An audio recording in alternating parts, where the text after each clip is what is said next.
Welcome in, have a seat. Kick back and relax, cause it's that time of the week. How's your day? Was it great? Well, it'll get better with Otalku Cafe.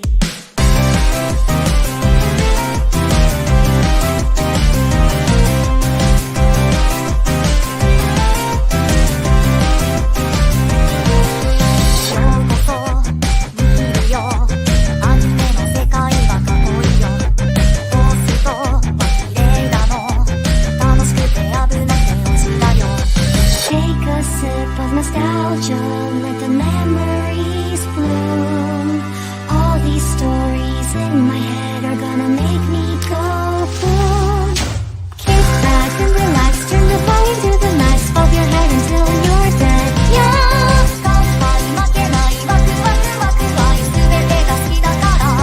Yeah. Kick back and relax, turn the volume to the max, bob your head until you're dead. Yeah.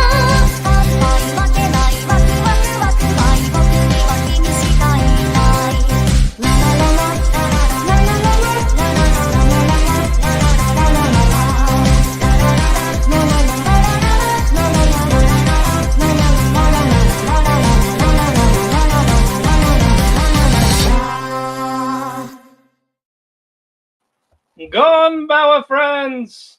And yes, you are our friends, and welcome back to another edition of the Otaku Cafe. What is this? What the fuck is this? Come out, have a chair, have a seat. What's with the lead up porn music? This is like where they look at each other in the eyes. This is the night driving music. And they start making out. And you see a hand go in some shorts or something. I mean, given the main event, sure, why not? But meow. Anyway, hi, Matt, your co-CEO, your head chef. The joy made my other co-CEO, Ethan. How you doing? Tired. I ate a Steak and Shake, and I was like, ugh. I powered through the 3 anime that I was missing, and then waiting for you to come on the show.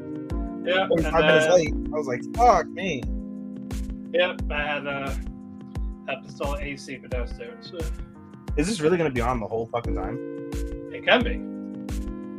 You gotta lower the volume. Like it should be like really, really dim to do that. Yeah, it's like I feel like it's like a lullaby. You're gonna put our fucking listeners. Hold on. I love how you took the Brian Last angle to a whole new fucking like thing. It's on the StreamYard. Yeah. I know. This is you just decided let's start playing. It's a brand, yeah. That's why I do it for TNA. Do you? Yeah. This is fucking whose line is it anyway? Music, not whose line. Who wants to be a millionaire? This is Who Wants to Be a Millionaire. Well, it says Dance Pop, so. All right. I feel like you should be playing these for like a speed round if we're trying to speed through like reviews to get somewhere. Well, we're probably gonna have to since we got like about a little over 2 hours. But well, whose fault is that, sir? Nobody. Mm-hmm. Well, not a lot of news, thankfully, except for the passing we're gonna get to in a bit. Real quick, the manga, The Daily Life of a Middle-Aged Online Shopper in Another World. Get a TV anime in 2025. What is it? The dating life of an online shopper? The daily life of a middle-aged online shopper. Me. Yep. So there you go. It's right up your alley. Right up my alley. That's a maybe. That's on the maybe pile. Attack on Titan is not done. Of course not. It'll never be over. It'll never be over. It'll never be over. It's called The Last Attack, and this will premiere. It's going to be basically the last 2 parts into a 2-hour and 25-minute movie with 5.1 surround sound, polished visuals. How long is the movie again? 2 hours and 25 minutes. And it'll be in theaters in Japan November 8th, so probably a little later after that. Let's just keep fucking the money out of their public. Why not? Because they love it. Well, you gotta have money. For what? For more Attack on Titan, we might We might get an original epilogue. Who knows? If they did the original epilogue, would that cheapen Attack on Titan? I mean, depends on how they do it, but yeah, probably. It would probably cheapen it, right? It's like just stop. Stop doing what you're doing. We don't need to hear this. But hold on. Next one, the manga Witch Watch is getting a TV anime in spring 2025. Jujutsu Kaisen will end in 5 chapters. Oh no! So 5 weeks. The last chapter will be September 30th. Hooray! Who fucking ready? Aniplex announces their lineup for the Aniplex Online Fest. It's going to feature some anime. We might get some new ones. Yep. I'll have Blue Exorcist, Detective Carte, Windbreaker, Solo Leveling, Guild Receptionist. I'm getting married to the girl I hate in my class. Senpai's Otokonoko. Listen, wait, whoa! They already confirmed the second season of it.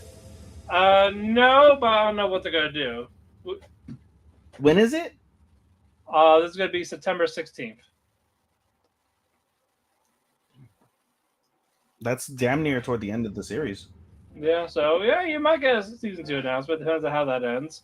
We gotta see if the if the mom ends up going on another homophobic Hulk Hogan style rant. Oh, fuck Hulk Hogan. Fuck the Hulk Hogan. Fuck Joe Hulk Hogan. Hot tour. Hot tour. Let's see. 2B Hero X, Fate Strange Fake, Fururu, Demon Lord 2099. The Madoka Magica movie that got delayed until winter next year. Mikadono Sisters, Unite Up, The Road to Kenshin Season 2, and more. So we might get some new show announcements. It'll be free live on YouTube, on the Aniplex YouTube channel. Sunday, September 15th, 8 p.m. Pacific. Or September 16th, Japan time, 12 in the afternoons. So we might do coverage on it on our Otalku Cafe Facebook page. Follow that right now. This music is very distracting. All right. I've been playing with it now, and then it's like I'm like hearing the words you're saying, and it's like very like. I know you gotta fuck around the experiment. Why not? Yeah, you just gotta make it low. Yeah, keep it low. I have it 10. Yeah. And now, to end the news, unfortunately, we had the passing.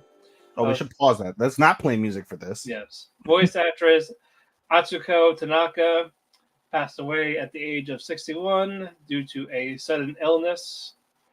For those that don't know, she was the Major from Ghost in the Shell, Conan from Naruto, Oh, my heart. Bayonetta in the Japanese Bayonetta, whether it's an anime or video game, Flame from Frieren, Lisa in JoJo, Hanami in Jujutsu Kaisen. I believe she also did Way of the House Husband.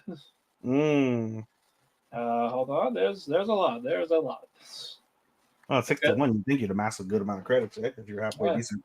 Yeah. So we're gonna get those up there. Let's see. I know she was parts of the Genshin Impact gaming series. She was in one of the recent shows too that we were watching.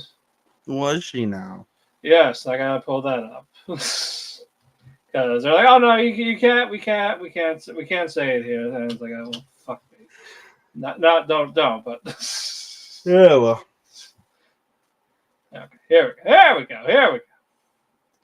What's everything? She was in the Yadagarasu. She was in Ron Wendy's Healing Magic. Oh, she was Rose in that one. Oh, I liked her.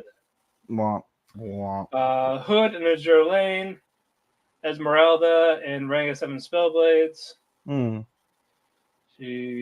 Was she? Oh, yep. wow. Yeah, she was Tori Hibari in House Husband. She was not that one. Who gives a shit about that one? She was in Kingdom. She was in part of the Fate Grand Carnival series. She was in G Gundam. Or sorry, not G Gundam. Different Gundam. But she was in a Gundam. But yeah, a lot. It is sad. She was also in Devilman Crybaby. But God Eater. Yeah, I said JoJo.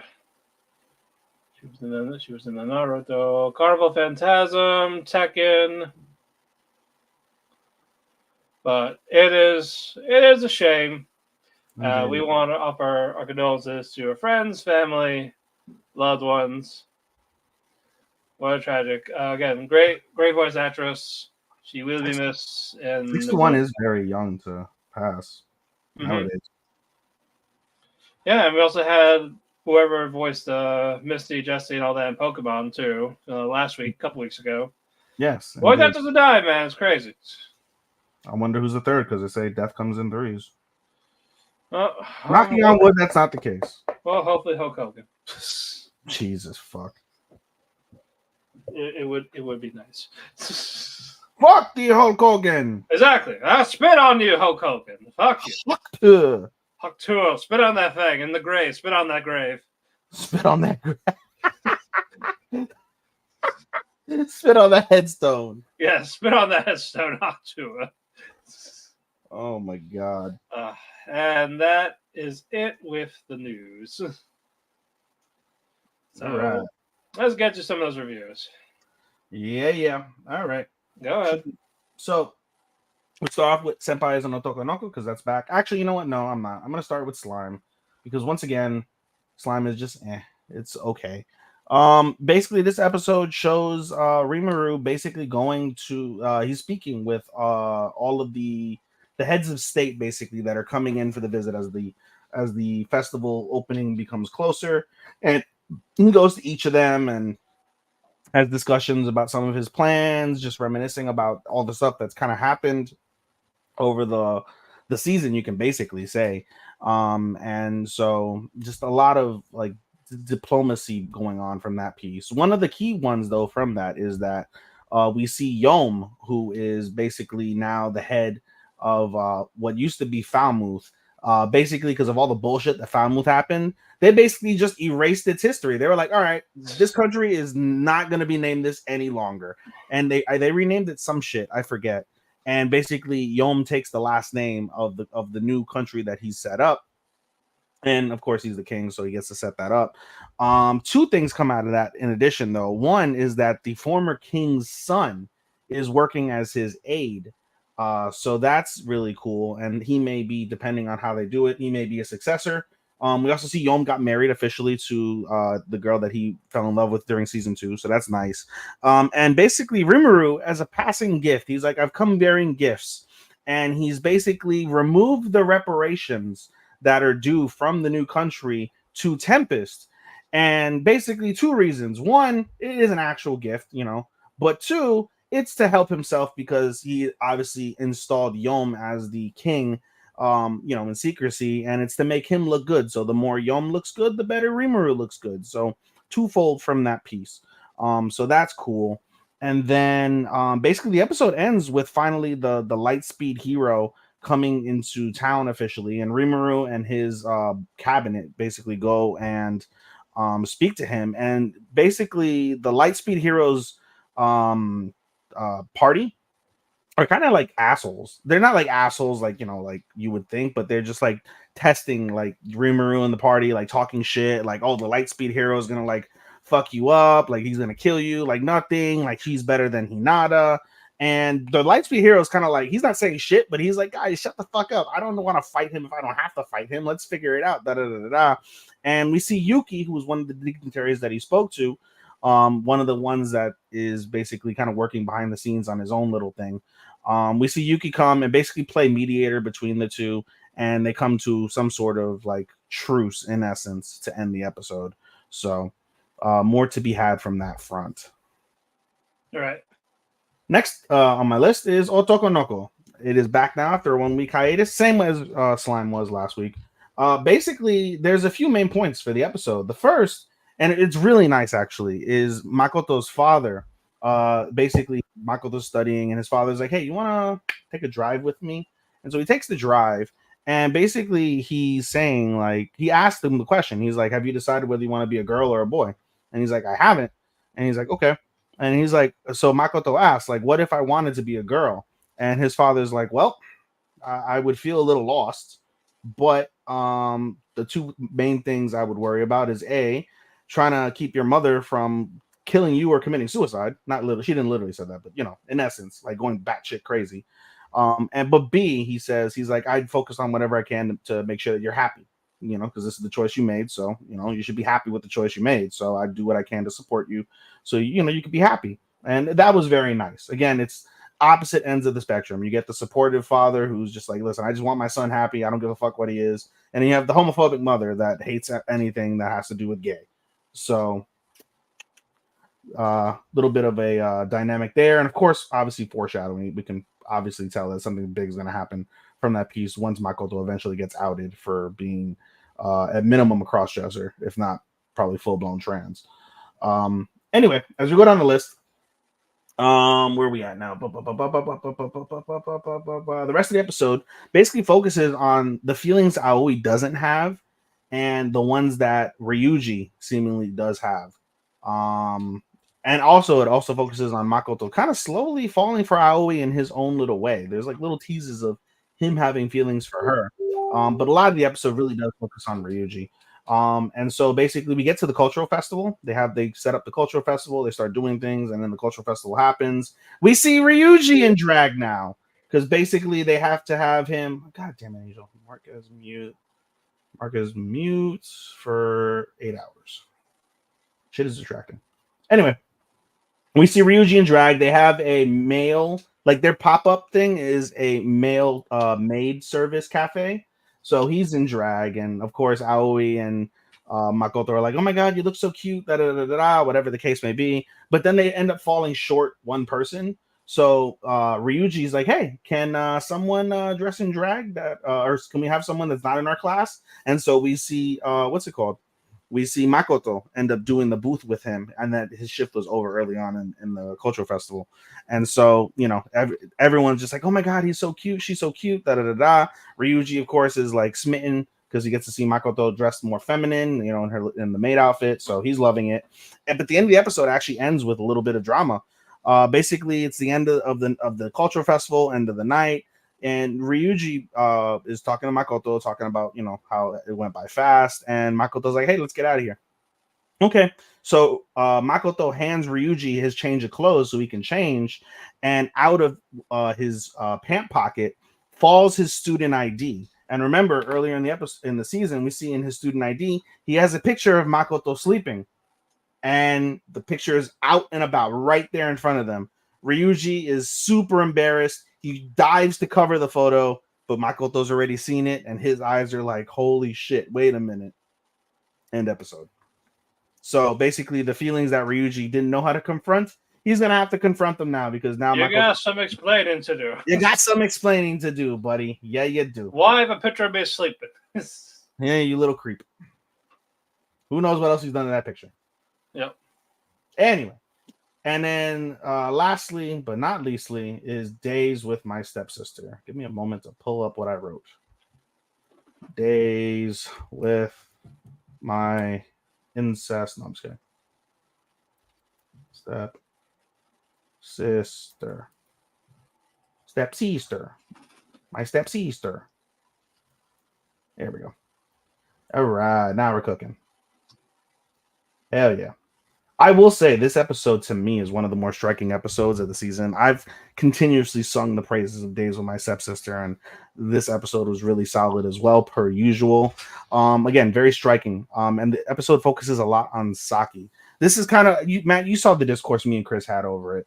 The entire first half of this show focuses, it's like Chris said, it is a recap of what happened over the last few episodes in the show, but it's done from Saki's perspective, right? It's done from, Karen likes your shirt.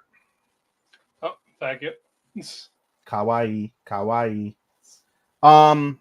Anyway, so it's done from Saki's perspective, right? And we go over all the details day by day, and it's like reading. She's reading basically out of her diary, and like I said, it invokes emotion of kind of like 13 Reasons Why. You know, like it really gave me. I've never seen the show. I've seen clips, but it gives you that like it's that introspective like what if. It gives you that feeling. The way it's solemn, but the music fits. Like it's really ominous in its own way without being too daunting, if that makes sense.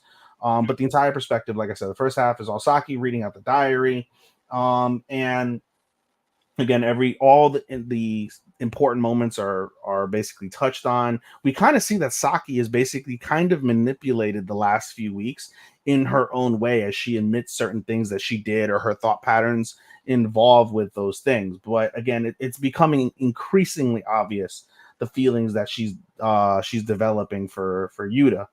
And so, you know, we also see with those feelings, though, she is struggling mentally with them. Like she doesn't know how to reconcile those things. The end of the first half of that segment, right? The very last thing that's written before we move on to present day is Saki as she's trying to study. She can't really study. She can't focus. She asks herself, here's a question for you, Saki.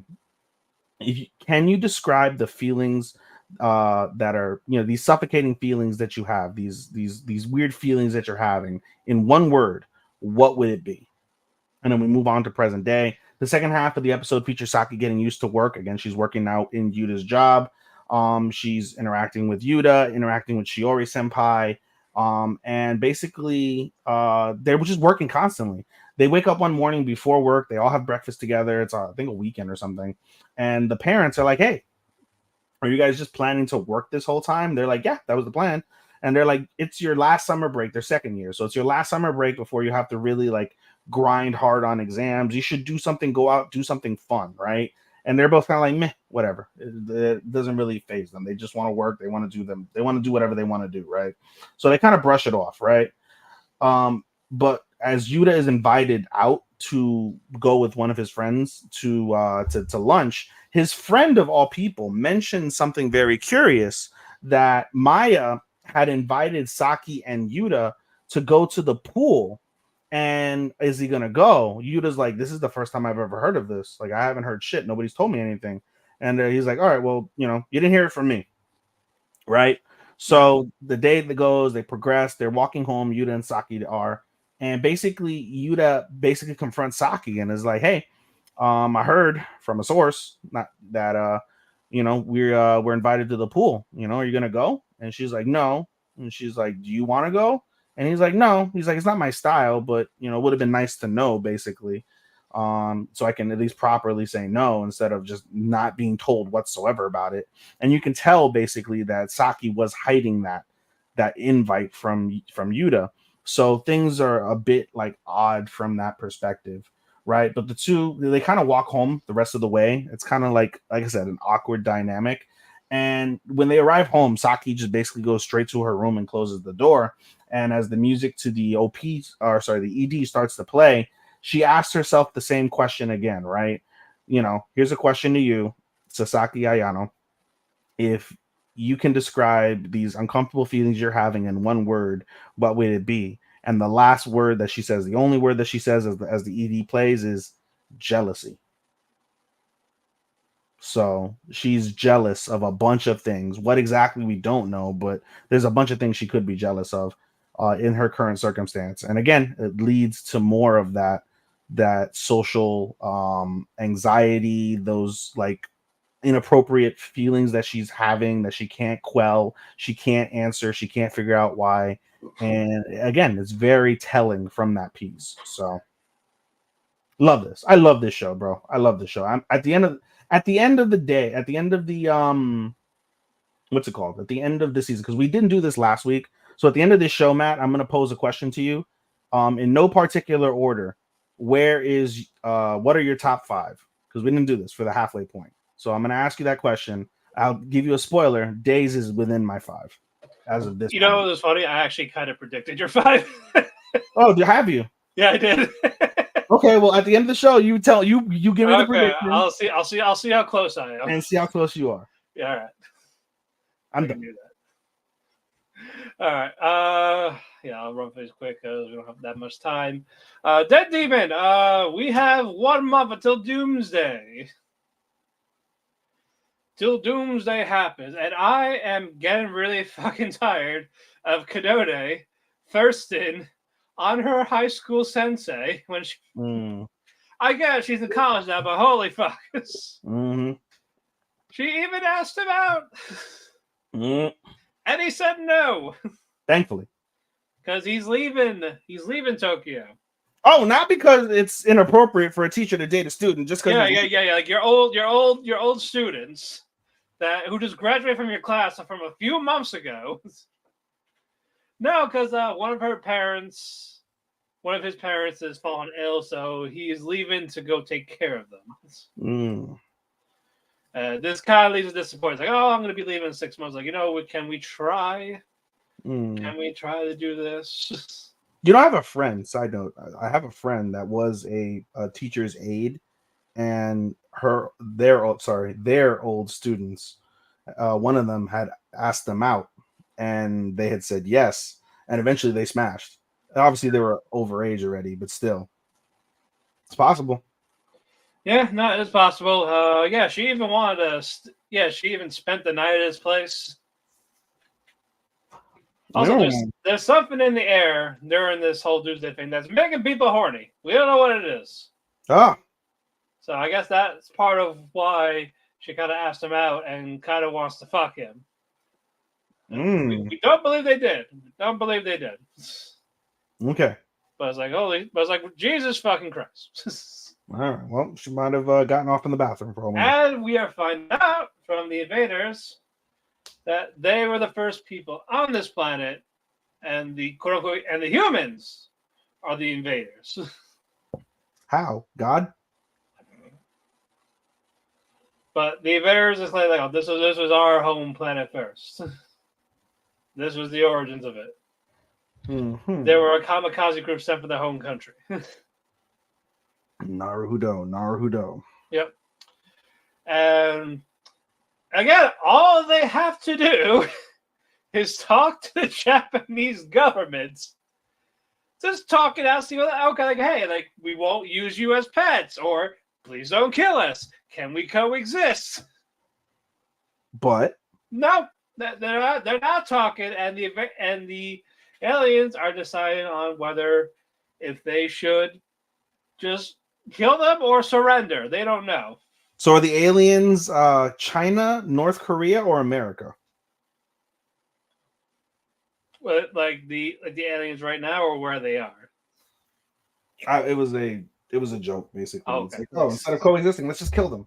Yes. Yeah, North Korea. They're North Koreans. Okay. The North Koreans. The aliens are really North Koreans. Don't. You laughed at me, so well. You you're must not going die. home ever again. You must die. Yeah. But on the other side, our other alien, Oba, he is talking to one of the aliens after saving one of them. And basically, there is a mission you must do.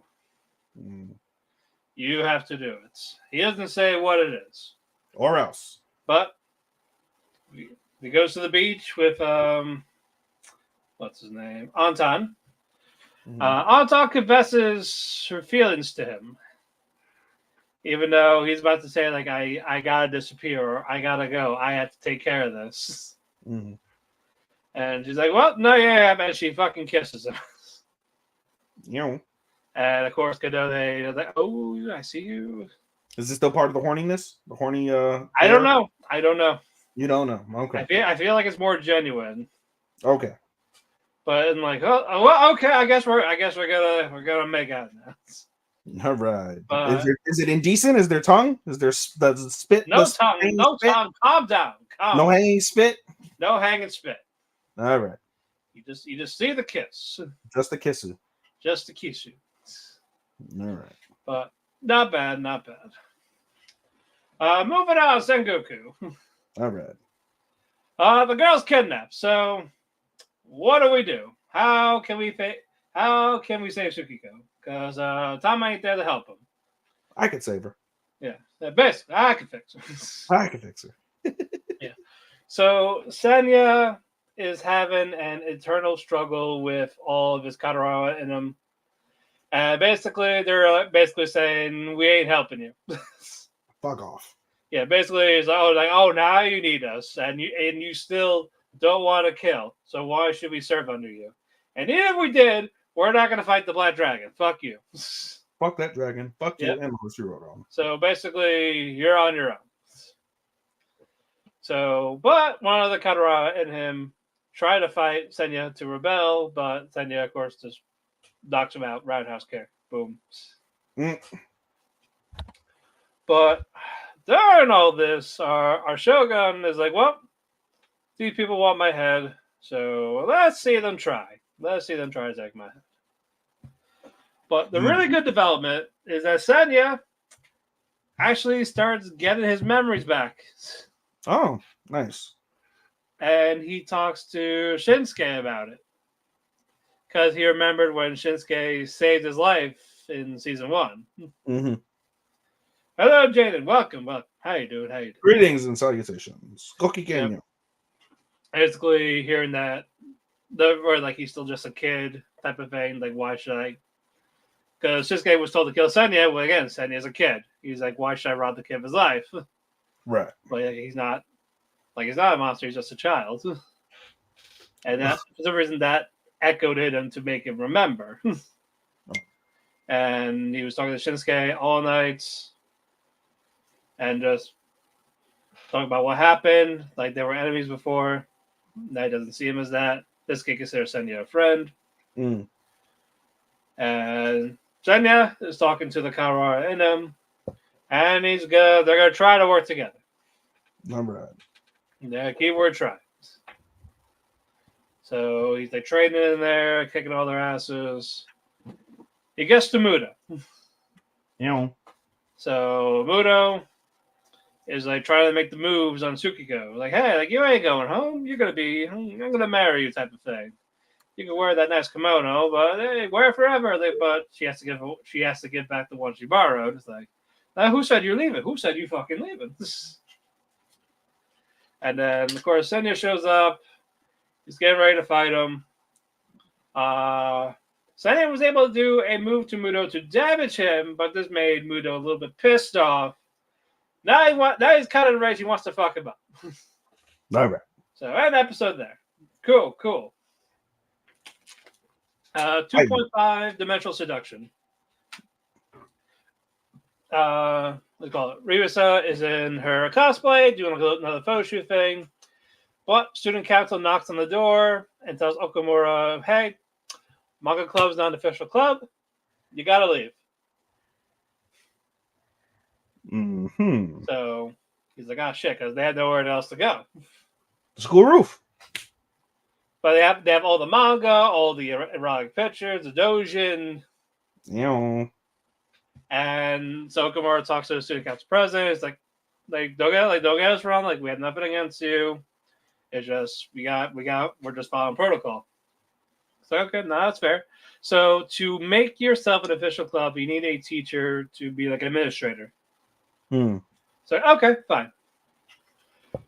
Ask almost all the teachers, nothing. And there's this hot teacher. But like she says no. However, he recognizes her. Oh. And that was the cosplayer that retired. And he said her cosplay name out loud. And she stopped and like covered his mouth. He's like, kids, leave. You stay. Yes, basically. Gets him in a closet, has a knife ready to stab him. Oh. Say, who are you? How'd you find that? What the fuck? So he's using this as blackmail now. If this was a dojin or a hentai, you know where this would go. Yeah. So she's like, all right, fine. I'll go see your room. And then she sees the cosplayer, and she's like, in her head, like, she's precious. She's adorable. I need her. Must protect her. Yes, basically, must protect. Where's her photos? I need to find them. I need to subscribe to her. I'm like, yo, calm down. So that part happened. She's still thinking about it. She talks to Okamura about basically why she stopped. And basically, this was more of, I'm choosing my life as a teacher. That's lame. So like, I can't do this forever. I knew my time was gonna come, so I just cut my losses right then and there, and I kind of ghosted the cosplay community after that. Mm. I'm like, well, okay, dick on that part, but okay. and then he tries to talk to her about trying to convince her, but eventually she does. But before that though, we found out that Marisa had the sensei's at the 18 plus photo shoot. Mm. Like it was in the manga room. And she talked about how it's her favorite photo shoot, favorite cosplayer, favorite outfit. And that's what made the teacher get all like, God damn it. And when the sensei gets home, her old cosplay friend called her, basically trying to catch up, ask her, like, hey, like, why'd you retire type of thing. He's like, and like, even though you really didn't do your ultimate cosplay. And she's like, I threw it out. I was like, no, you didn't. you know you want to do it. Do it. Yeah, do it for the summer event. Do it for the Vine. I ain't gonna do it. Do it for the Vine. I think she'll probably do it. She's gonna do it for the Vine. But we'll see. So I was like, okay, so that's where she is. So, like, all right, now who's the next girl that's gonna get involved? We'll find out. On the next episode of Yep. 2.5 Seduction. Exactly. Mayonaka Punch. All right. Basically, their goal is they need those 1 million subs in 6 months. And Masaki is trying to teach Liv how to do video editing. And she's kind of shitty at it. And Masaki's trying to figure out how to make the audience grow. So they've been doing shorts nearly every day. Nudes. What? No. Stop it. So yeah, so they're doing they're doing shorts. They got 50,000. Okay, good, great. And You talking about views or subs? Subs. Okay. So okay, that's the right direction. And she's trying to figure out how to get more. So she brings up we gotta do 2 full videos every single day. That's a lot. It is. And again, she's also editing all of this by herself. So she's getting very, very tired. And and Liv tries to help out with video editing, and Masaki just basically trashes everything about it. Oof. It's like, why is this in here? Why would that be funny? Cuts. Basically, just fuck off. I'll do it myself. Now we're gonna do 3 videos a day. Oof. And now the sub count is getting slower. Now it's just 52,000. It's like, why are we not getting any more? She can't figure it out. Because you're working your people like Jujutsu Kaisen editors. Basically. But animators. But she talks to one of them, Fu, who subscribes to like this music band account on the YouTube. And she asks him, like, okay, so why do you? So basically how they are as people, like the actual personalities, how they interact, and like it makes you want to support them. And fucking Masaki, she kind of realizes like, oh shit, the stuff that was actually about them, about how their chemistry, I took those out of the videos when Liv was edited. So she lost sight of that. So myself. Yeah. So she did apologize to them. Like she realized like there are little banters, little arguments is why the fans are like interacting, viewing it, sharing, subscribing. Like us. Yes. Eventually. Hopefully. But that was what happened with that. Now they're gonna work hard to get to it. So hopefully not 3 videos a day. An episode, really nice. Next one, cheer for you. Yay. Basically, they got no requests for cheers anywhere. This is making Anna basically freak the fuck out. Mm. So eventually, they got one. Help cheer for a baseball team for the game. Okay, simple enough. Mm-hmm. So does that. As they get there, of course, they're like, "Oh, I see Kanata. She's a spy for the other school." There's also focus on Nodoka because she's Mm-hmm. like, "What's the whole point of cheering?" So like, Mm-hmm. I highly doubt the cheers make people win, or I doubt they help do anything. Mm-hmm. It's like it's like, nope, it's a morale booster. Mm-hmm. Mm-hmm. But Lala is like trying to get the pom pom group like help with her actual cheer group for the baseball, like the extra boost. Mm-hmm. And of course, the rival side, Lala's rival Ichigo, Izawano, and then the other rival cheerleaders. They do the game. They do the baseball game, play ball. When they're cheering hard, this makes the other team make a comeback. Mm. So that they're catching up. They got an inning left. Top of the ninth. The rival team is now 10-5. Oof. So they gotta make another comeback. So they're getting there. It's now 9-10. They need a Mm-hmm. home run. This shy guy, like weakling type of guy, he's up and bat. And this made Nodoka actually do a cheer. Like she's saying to the baseball player, "You got this." The guy hits the ball. You see it A fly ball. flying. They lost. Of course, it's a fly ball. Yep. They lost. And you see Nodoka actually get upset. Like, see, this is cheering because you were invested. Yeah. So there you go. It's like wrestling, pal. Yeah, basically. Ichigo and Lala, they basically like good game, shaking hands. A little friendly competition, don't hurt anybody. No aftermath of what happened with the Yuri. Boo. Still on the first name basis. Boo. But we don't that's know. We just don't know what they said. or did. Yes, or did. Or did. Mm. Moving on again. Motionless wife. It's about Mamoru. Mina's trying to teach the little child's roly-poly thing. Mm-hmm.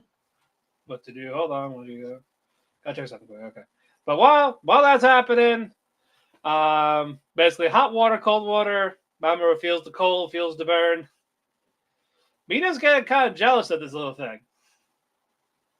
And it got to the point where Mamoru wanted to cuddle in bed with the quote-unquote mommy and daddy. And Mina fucking tosses it on the other side of the room. Like, nope. Fuck off. Get out of here. Benjamin makes his way back. Like, no, I want to cuddle. Like, okay. Then Taco suggests, okay, how about we just have it go on the other side of the bed. And then fucking Mina flicks it. And it starts rolling away from them. Like, yo, Mina, calm the fuck down. It's just this little roly-poly thing. But in any event, I'm glad that Mina is developing these feelings. Takama takes Mamoru to like this robot nurse thing. And it turns out this thing is illegal because of the unique way it was created. Makes them even more special. So the nurse unit, nurse droid, whatever, wants to give it a test. Like, well, maybe it's wrong with the deleted memories. Of course, Mamoru passes the test. Everybody's okay with it. Also, Mina has the new upgraded inner programming for actual house cleaning work instead of just cooking. So it could really clean. It could really clean. So I like it for that. It's a cute episode. Nice to see Mina slowly develop these feelings and being jealous of a fucking child, if you will. All right, now moving on. My main events. My first finale. The Suicide Squad. We're picking up where we left off. The big battle. And we get. This was very quick. Because the last 10 minutes was great, but the first half, really subpar. It was basically Harley and the gang getting their Maho Shoujo transformations with their stuff. And of course, fucking Clayface has the best transformation. There's a little dance of it. It's like doing a smooth criminal with the clay zombie types. Yep. I was like, yo. Exactly. It's like, I fucking love this guy. But they defeat the evil. They take out the demon lord. Well, the princess did, of all people. Since, this demon lord was masquerading as the mother for so long. Looked badass doing it. Using this legendary sword. The king's in good hands. So there we go. There, all's well that ends well there. But we're not done. One of the soldiers called Amanda Waller. And they said, oh, by the way, we saw Katana there. And then Waller was like, you don't say. She's been beside me this whole time. So who's over there? The real Waller. No. Who's Katana? Who's the person in Katana there? And you find out it was Joker. Ha! Yep. He has a little transformation spell that makes him disguise himself there. Oh, of course he does. So, of course, Joker was the mastermind of the chaos that's been going on in this other world. And he's like laughing to himself, saying, so Harley, even though she's not there, are you enjoying this new world yet? the world she wanted? No. So that was where that ended. I gave it a 3.5. I will say it is the most entertaining 3.5. Animation's nice at times. Plot generic, but also the other times production can be choppy. Harley, Joker, Peacemaker, and Clayface were the best ones in the show. The shot was okay. King Shark was not bad. I didn't care about the princess. Fights were nice when they're animated well. Looks like it's going to lead to a season 2 if they actually do it. But if you are a DC fan, may as well check it out. I do recommend if you want that little bit of entertainment. But still nice stuff. Nice. All right, let's move on. Let's do ours together. VTuber. I hate the little shit. I hate it. It was cute. Like they managed to make it cute by some miracle, but and then they made it degenerate again. Yeah, I hate it. I kink judge. I for sure kink judge. Kaoru. Yeah, basically you find out, she was a manga artist and all that. And no one wanted her stuff. And this is why she chose this little persona, in a way. And fucking Abayuki was trying to cheer her up. And it led to her pinning her down. And it led to her tickling her. But I'm glad it was only the first half. Indeed. Then the second half. Carnival date. Abayuki and Chami. Yeah, they're doing the rides. They're having fun. A little bit of flirting. And they get to the Ferris wheel. And I think she hates heights. Yeah, it seems like it. Yep. And especially when she closed the door. It's coming up. And talk about how Chami was scared. And you find out it was basically a VTuber stream explaining it. Oh, yeah, all that happened. She got scared. And we also went to the convenience store. She blurted something out. Like, you're not supposed to say that on the air. Lots of things I'm not supposed to say on the air, but here we are. Yeah. Maybe that's a good idea. That's why people don't watch us a lot. Wah, wah, That's the wah. hindsight. You know what? That maybe it might be a good idea. Ah, boo. Boo. Boo that man. Ooh, that bad. But yeah, it was just I'm liking it less and less. Agreed. I just, Okay. it honestly, if this was a weak season, I think it would still do pretty decently. But because this is such a strong season, this feels very meh. Yeah. No near Automata, so How unfortunate. there was the only one that was a hiatus. Like, God damn it, I want to know what Ha- happened next, or I want to see what they did next. But let us go with My Hero Academia. Old Ace Diamond. Ace Diamond, but he don't care. Yes. There you go. You got someone that agrees with me. Like, oh, who cares? Who cares? My Hero, yeah, I just saw it before we came on the air. Great episode. Yeah, very nice episode. Basically, we had like a small little recap. Like, oh, this basically here's where people are. It's a resetting. It's a resetting as we approach. Yeah, the end. basically how it started, how it's going. Not well. Not well. No, it started fine, and then Deku got dragged away by Toga. Dabi went on a rampage again. Yup. All for One is back to his youth and his prime. Fuck. Bakugo is dead. Someone's gonna become his heart. Shigaraki about to kill everybody.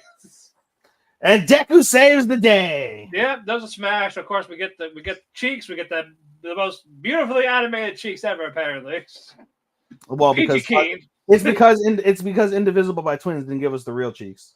Exactly. It went to a Lemillion. It went to Lemillion, not to fucking Naori. Bitch. Yep, exactly. But Deku smashed the Shigaraki. he smashed him alright. Is that where the bottoms get washed? That's where the bottoms get washed. And Deku's like, what did I miss? Like, oh. Injured. Dead. Dead.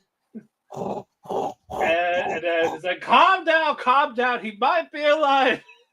A hero's gonna sacrifice himself to save him. Just give us time. He might be alive, and like his blood is literally squirting out of his body. Yes, a hero sacrificed himself to become a heart. Don't worry about it. Of course, the man was talking about that. He's like, there's still some humanity left in Shigaraki. Who gives a fuck? Kill him.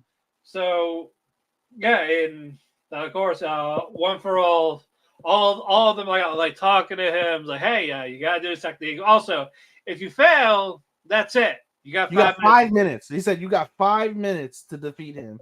If you don't beat him in 5 minutes, the world's over. dead. It's dead. Over. They're done. Cook them. Stick a fork in them. Done. So they fight a bit. He's doing a couple combos with his One for All quirk. Mm-hmm. And then he activates the ability.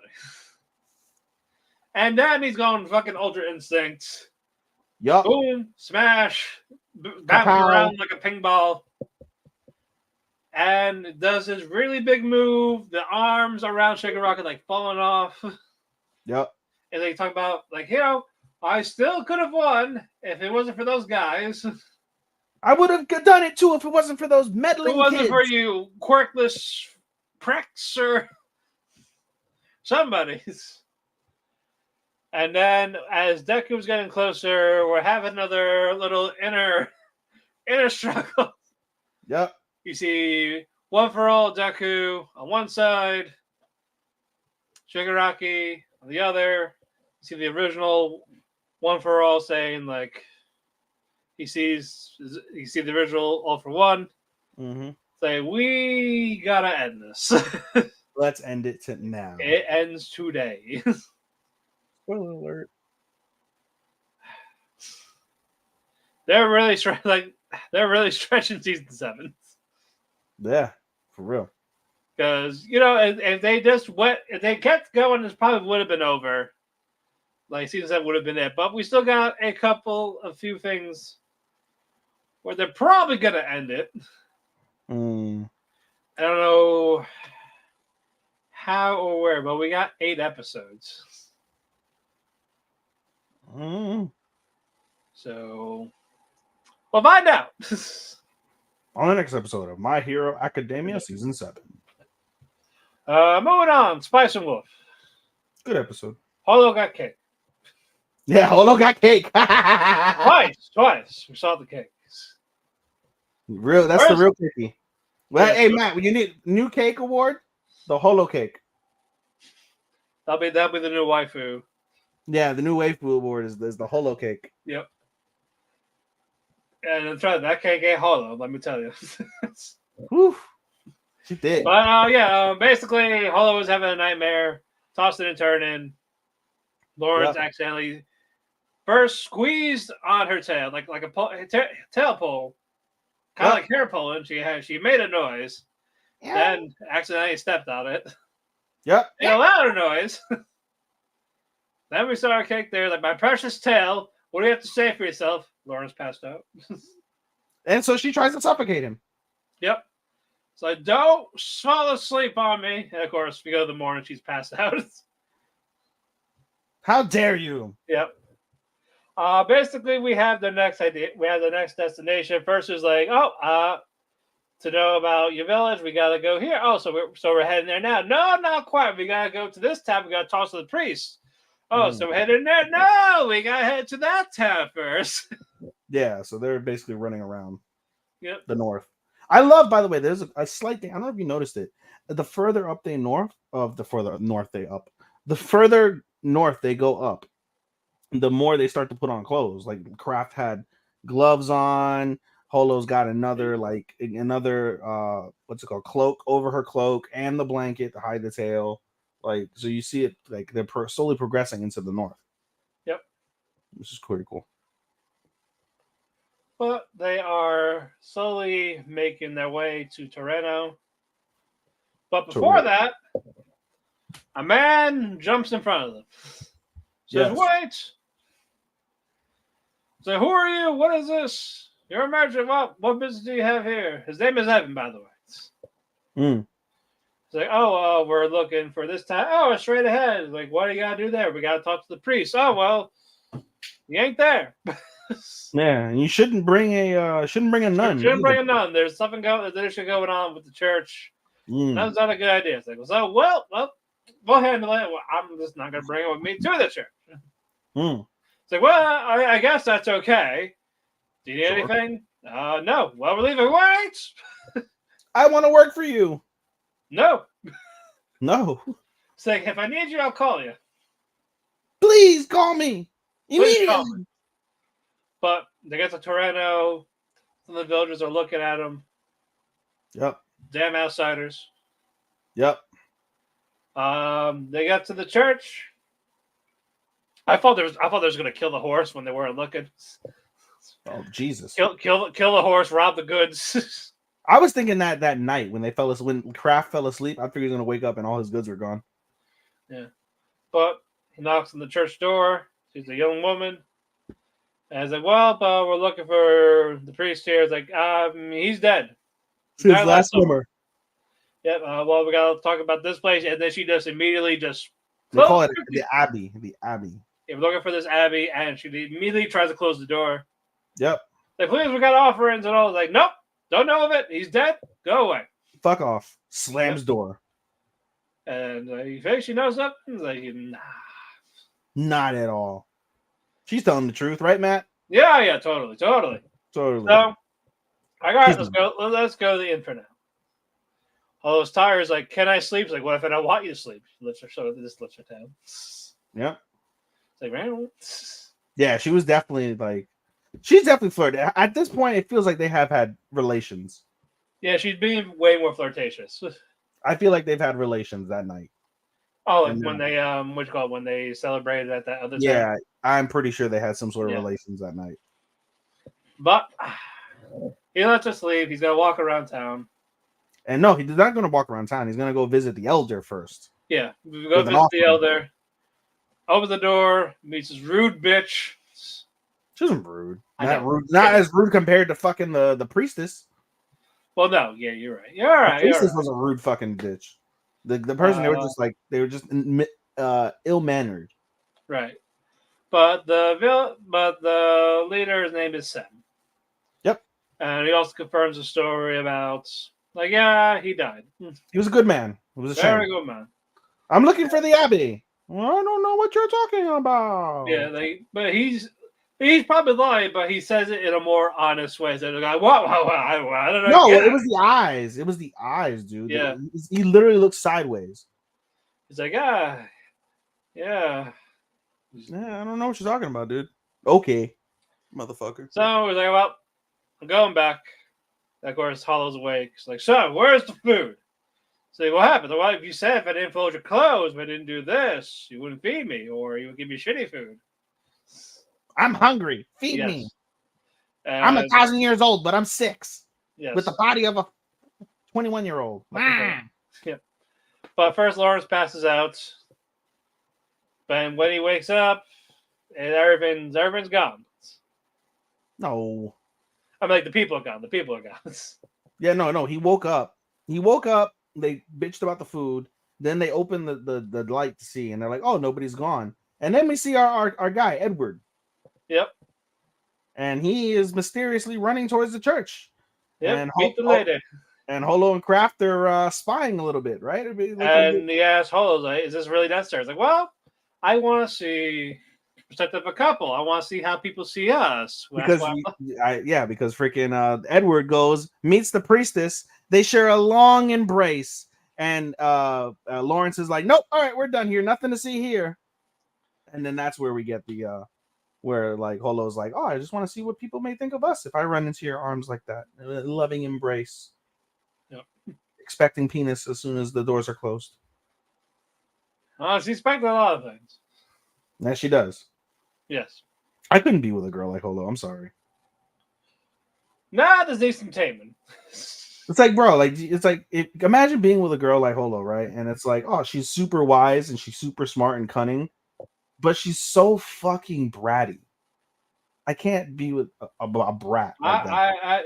Just tame the bride. It's okay. Whips and chains? What? Whips and chains and flogging? Yeah, exactly. Public humiliation? I mean, if you can get a collar and leash, you can walk around town. Why not? A real pet. Oh my god! It reminds me of the first year I ever went to EDC, and I saw a man in a dog costume being led on a leash by a dominatrix at the. Was it just the head, or was it like a full fursuit? With the dominatrix? No, the guy that was like a pup. No, it was a full blown fucking like dog suit. Like actual fursuit. The only thing he needed was to be on all fours. He was on 2 feet, but all he needed to be was on all fours. Right. Dominatrix, full dominatrix, no mask. Yeah. Oh boy. I was like, what? Where the hell am I? I remember that. Oh, you're at the GD Fest. Jesus fuck. Never will forget that, ever. Nope. Moving on. Shoshimin. The mystery is good, but it just goes nowhere. They're so tame. That's my problem. They're so tame. Yeah, like what happened? Like literally, the first 3 episodes were like intrigue, darkness, and now it's just they're all playing safe. Like, oh, the high school kids, they shouldn't do like fucking Scooby Doo. Like insurance fraud. Then like lead it to like a romance. Lead it to them like slowly getting closer over the course of things, right? They just want to be ordinary people. I'm fine with it being platonic, but just give me a little life in these mysteries. Yeah, this is very bland. I don't care about these being like 20 plus minutes. Yeah, no. That's my problem. It leads nowhere. But basically, the summer extravaganza adventure has begun. And Osane wants Kabato to basically join her in a summer suite. Taste testing. Yeah. Basically, you're going to eat these sweets with me over the summer. At the top 10 shops in the town. Yep. Start at number 10.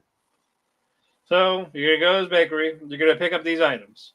Originally, it was supposed to be a dato, but then she's like, I can't leave the house, so pick them up and bring them to my house. Yep, so it could be a house date. Yep. So basically, get the Charlotte cakes and peach pudding. Was it peach? Yeah, it was either peach or melon. It felt like it was peach. melon. was Peach? Okay. Yeah. Okay. Basically, get all the Charlotte cakes they have. She And said get there's- 4.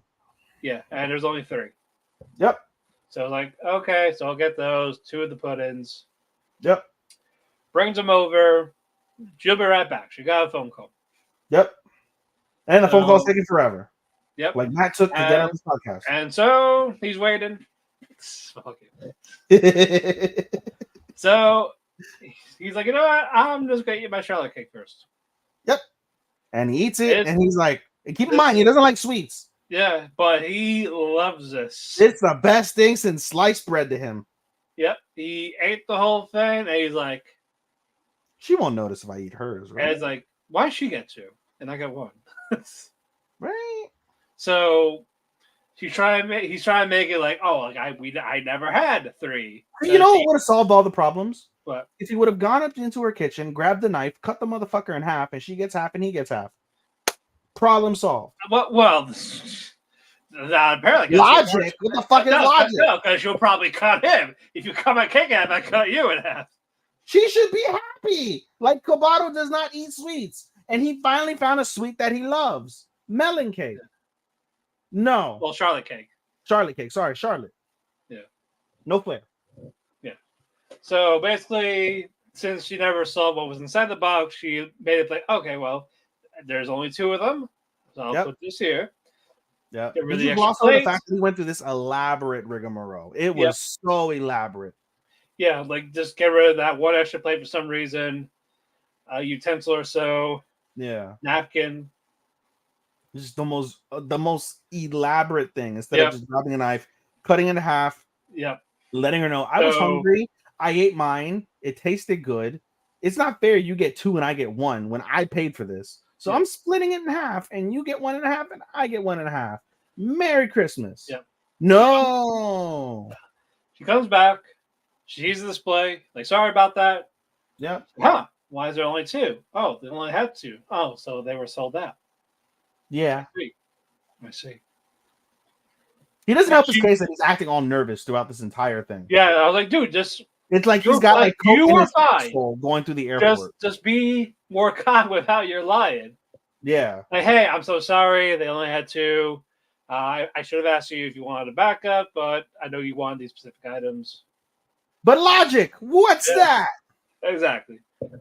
She's like happy with it. Really good. Yep. And Kobato spills his tea coffee because originally he had coffee and then he's like, oh, gotta make it look like it's tea. So he pours his tea in his coffee. It tastes like shit, and he accidentally knocks it over. Yep. And he wipes it off. Yep.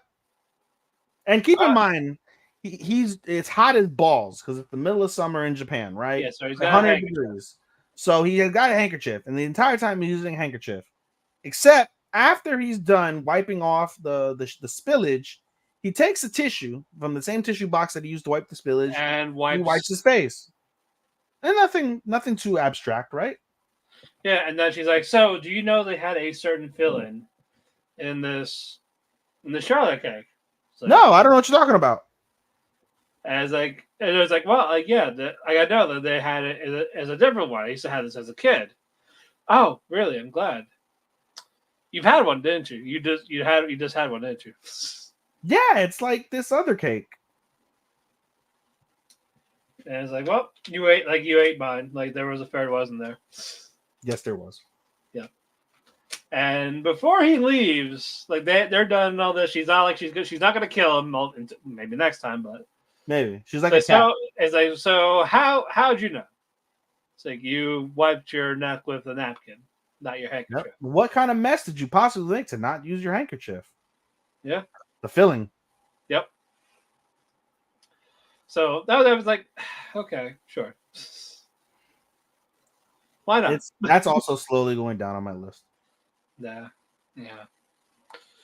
Mine too. Moving on, Twilight. Not the movie, folks. More fucking. We should be fucking. I called it Ichikawa was the bottom. What happened? I called it Ichikawa was the bottom. Bro, I laughed my ass off. We're gonna skip ahead for like, 2 I fucking seconds. knew Just it. like a laugh when the next morning after they fucked and he's holding his ass, like, oh, I'm not used to dick. Ow. Well, oh yeah, he fucking bopped the cherries. Oh, yeah, he popped more than a cherry. He popped the butt cherries. Oh, Cherry by the way, I cherry. love how they just skip. It's just like, oh, they've never done anything sexual, and instead of like getting used to it, doing little like foreplay or like not going straight, they just go straight to fucking in the ass. Yep. Just in there like swimmer. Yeah, but yeah, first we had a little flashback with Jin. He used to be a pudgy boy. Big boy. Yeah, because that was like Yosa Company or something like that. His parents own a gyoza company, and he was Yep. he was destined to be the gyoza president eventually when he became of age, and so I'm sure the lad ate a lot of gyoza in his lifetime. Yep. Pork dumplings, for those who don't know, you eat enough pork dumplings, you're probably gonna get a little big. Yep. And you essentially get all those for free because you run the fucking things. Yep, and you get it for free. So why spend money when free food? You never say no to free food. no, of course. Well, I mean, depending on the food. Well, you'll try if it's free because someone's going away to give this to you. Sure. Sure. You don't have to finish it. In Japan, you do. Yes. Even though their portion is smaller, so that's they can finish it. Yeah. But in any case, you find out again that he wants to actually do something for himself. Yep. So he had a film competition. I believe his was like an advertisement for the Gyoza Man. Yep, and of course he won. sees Ichikawa as a kid. He won, by the way. Yes. But yeah, what's it called? They see Ichikawa as a kid. Yep. Yeah, like he worked really hard on his. He expected I was like, this is dumb. He's like, I expected to change the world. I expected an Oscar. You're 10, you fuck. Start small, start independent. I'm never like, bro, like, I'm sorry. Like, if I have a child and my child, I understand, will work hard on that movie. If I hear my child say, I'm gonna win an Oscar with this, I'll be like, you're gonna win an Oscar one day, son. Right? Yeah, or daughter, whatever. So keep at it, make practice. Yeah. If something is Oscar worthy, you could send it in. You can send it into the. Not like I expected to win an Oscar right now. I'm not being I get it. He's 10, but still. I was like, come on. It's frivolous. I get it. Frivolous. It's very frivolous. Yep. Frivolous baby. My bad, baby. But current time, Ichikawa Jin talk about the feelings, and Jin basically invites him for a movie. Yep. After film club and drama club. Yep. Like a date. Yep. And Ichikawa will answer his feelings then. Yeah, he did all right. We'll get, but yeah, we would, yep. And Jin has a little quick pace. He's like, oh yeah, I made sure we finished wrapping up. Everyone was happy. No one's gonna blue ball me tonight. Exactly. Literally, he's like, I'm gonna make a move on you, and Ishikawa's like, I expect it. As a matter of fact, I want you to. Yep. Oh, bro, he must have been bricked up right there from that moment. Yep. Motherfuckers walking around bricked up the entire fucking day. Yeah. They were watching the movie at the dorm. And Ichikawa was asking him if he actually likes doing film because Jin is graduating. And he said that he's not going to do film in college. And he already knows that the rest of Drama Club is actually going to stop except for Ray. Yep, he's going to go on to be a graphic designer. Or I'm sorry, FX. Like he's going to be working on film in a different way. Yeah. So he actually asked him, like, do you actually like this then? Like, was it just a hobby? No, I loved it because you got me into it. Yep. Oh, put your dick in my ass now, please. Yes, yep. Daddy. And he did, yeah. They made out. They were fucking. Yeah. And of course the movie was still playing in the background. Yep. And they're like, how long is this movie? They're like, oh, another 30 minutes. Why is it so long? I didn't want the movie to stop in the middle of me moaning because I have dick in my ass. It would be embarrassing. Exactly. He made sure he picked a long movie. Huh. Okay, fair. But how did he know Ichikawa was gonna, or not Ichikawa? How do you know Jin was gonna last that long? You never know. The teenagers have high stamina.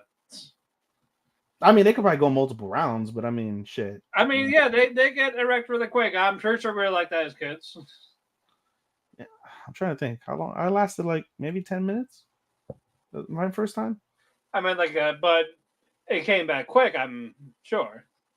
I mean, I lost my virginity in the school bathroom, so I didn't have an opportunity for it to come back or not. I had to go back to class. I literally skipped class so I could fuck this fucking freshman, and then I went back to class. But Ichikawa, well, first Jin's production's done, and we find out they made a little small thing at the end of the movie, like a thank you to Jin. Yep. I was like, oh, that's actually really nice. Mm-hmm. Of course, Ichikawa is trying to figure out what's his life going to be with Jin once he graduates. Yep. Is there anything? But Jin is like, Ichikawa, you haven't even said you like me. Ichikawa, do you love me? He skipped me, just jumped up a level, by the way. I was like, oh, he fucked him one time. He's asking about love. Okay. But That's like, right for high school. He's like, but do you like me? Right? And Ichikawa kisses him and then whispers in his ear what we presume is, I like you. And the episode ends with Jin saying, yeah, I like you too. Yeah, then we get the graduation ceremony. We get the speech from Ichikawa. Yep.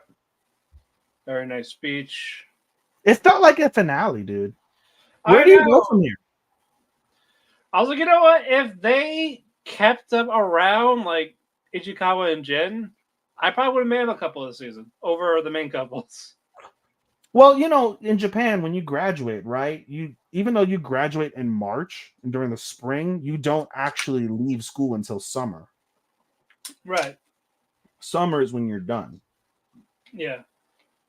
So they may still be around through the end of summer break. You'd think. You think they're gonna be around anyway because Ichikawa is also he's a junior. He's a kohai.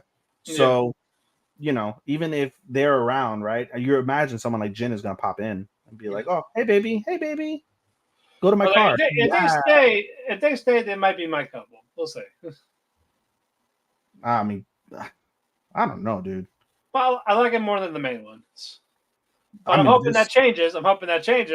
They've got so many other couples. Don't get me wrong, I love Twilight. This is one of the best, what's it called? Yaois I've ever seen. I haven't seen many, but this is up there. But I mean, I don't know if I'm making the best couple. Okay, I like the little dynamic. I like the whole, differences, but they actually have them, and you find out that one actually inspired the other. They don't want him in Ichikawa's a tsundere. That's what has you, is that Ichikawa's a tsundere.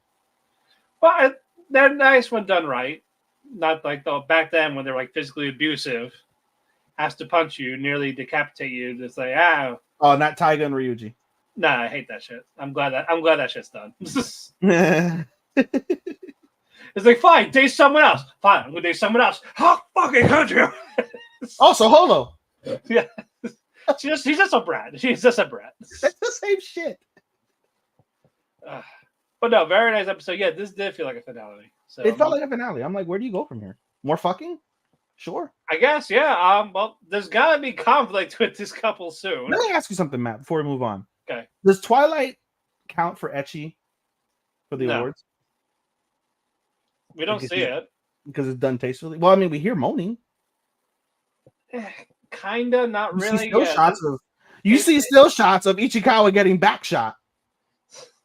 They don't really show it. They just cut. You'll hear their monologue. Now, they're in the ass. You're actually seeing them getting pinned down, putting the hand in the pants. I felt a warm embrace on my heart as I felt another warm embrace down below. I felt such a rush as I was filled with such warmth. I mean, it's very poetic. I've never heard gay sex be ever. The most you're seeing said so poetically. It's just the more what you're actually seeing is cuddling and kissing, not just pin. I'm gonna put my dick in your mouth or anything like that. We got none of that. The diligence for this shit is gonna be fucking wild. Yeah, yes, they are. Speaking of Dojin, Code Geass. More movies. More bondage. This is exactly how Sakura needs to be. She, she's where she belongs. Where she belongs. Oh, good God. But, in any event, Sakura is still tied up. No, well, she Ash- got released. She got released. I know, but she's still in. She's still tied, not tied up. Like she's not Yeah. she's not hogtied, Yeah. just tied. Ash still with the gun. Yep. And He fires it misses. purposefully. Yeah. And talks about how he will not forgive her. And you know what? Rightfully so. He should not have to. He should not have to. And he basically says, I was surprised at first. He's like, I'll never forgive you. And he fucks off. He just gets in his fucking nightmare and fucks off. He leaves her there tied up. And as soon as he leaves, we see Scissor Man. Well, that was fun. Ash always knew how to do the right thing. I'm gonna let's have the thing crank back up again. Let's have you back in the air. Bro, it's like I laughed because when she went up, it's like when you pick a cat up by the scruff of the neck. Yeah. It was like that with her. I was like, well, I still get the best view again, sure. Yeah, and then the rope went straight up her crotch once again. Yep, and we see the outline. We see the outlines of everything. Yep. Maybe a pantsuit outline. There's a little bit of a little camel toe outline. Like, yep, and so Scissorman's like, "What?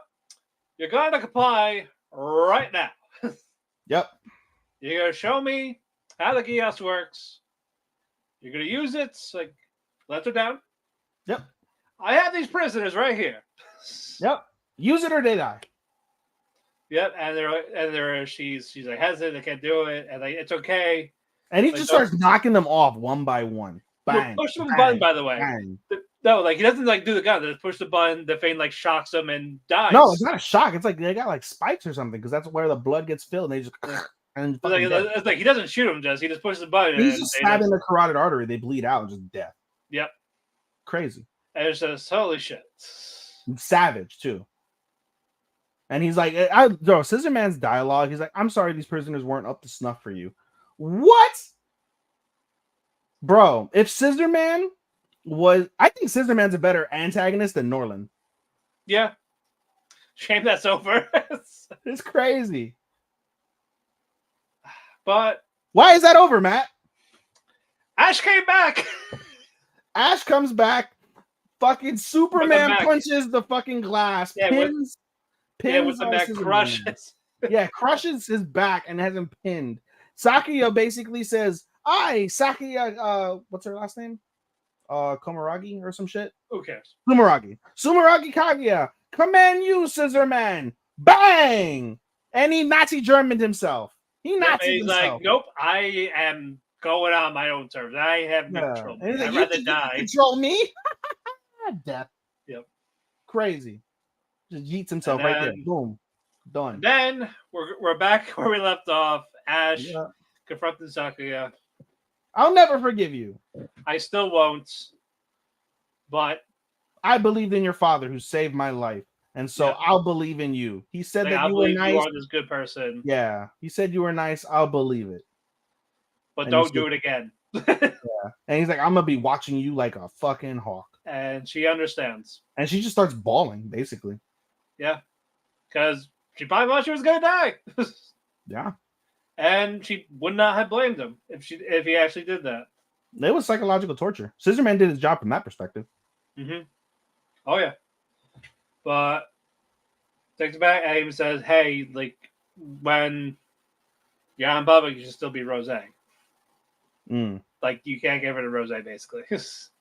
That's fucking... I was like, wow. When I saw rosé again, I was like, wow. That's... Yeah, it's gonna be like really awkward now you know it. And then when they got even more awkward when they got back to the camper. Yeah, and it's like, you know, like what's wrong? Like, oh, I haven't seen Raspberry at the cafe a while, and literally, fucking Kaguya spits out her food. She's like, and then the look at face like, don't tell me. It's like, sorry, it was me. I'm sorry. I was like, I should fucking shoot you. This is twice now. This is fucking twice. You played my brother. You played the love of my life that I Like just you play my recently potential discovered. crush. I'm probably still gonna.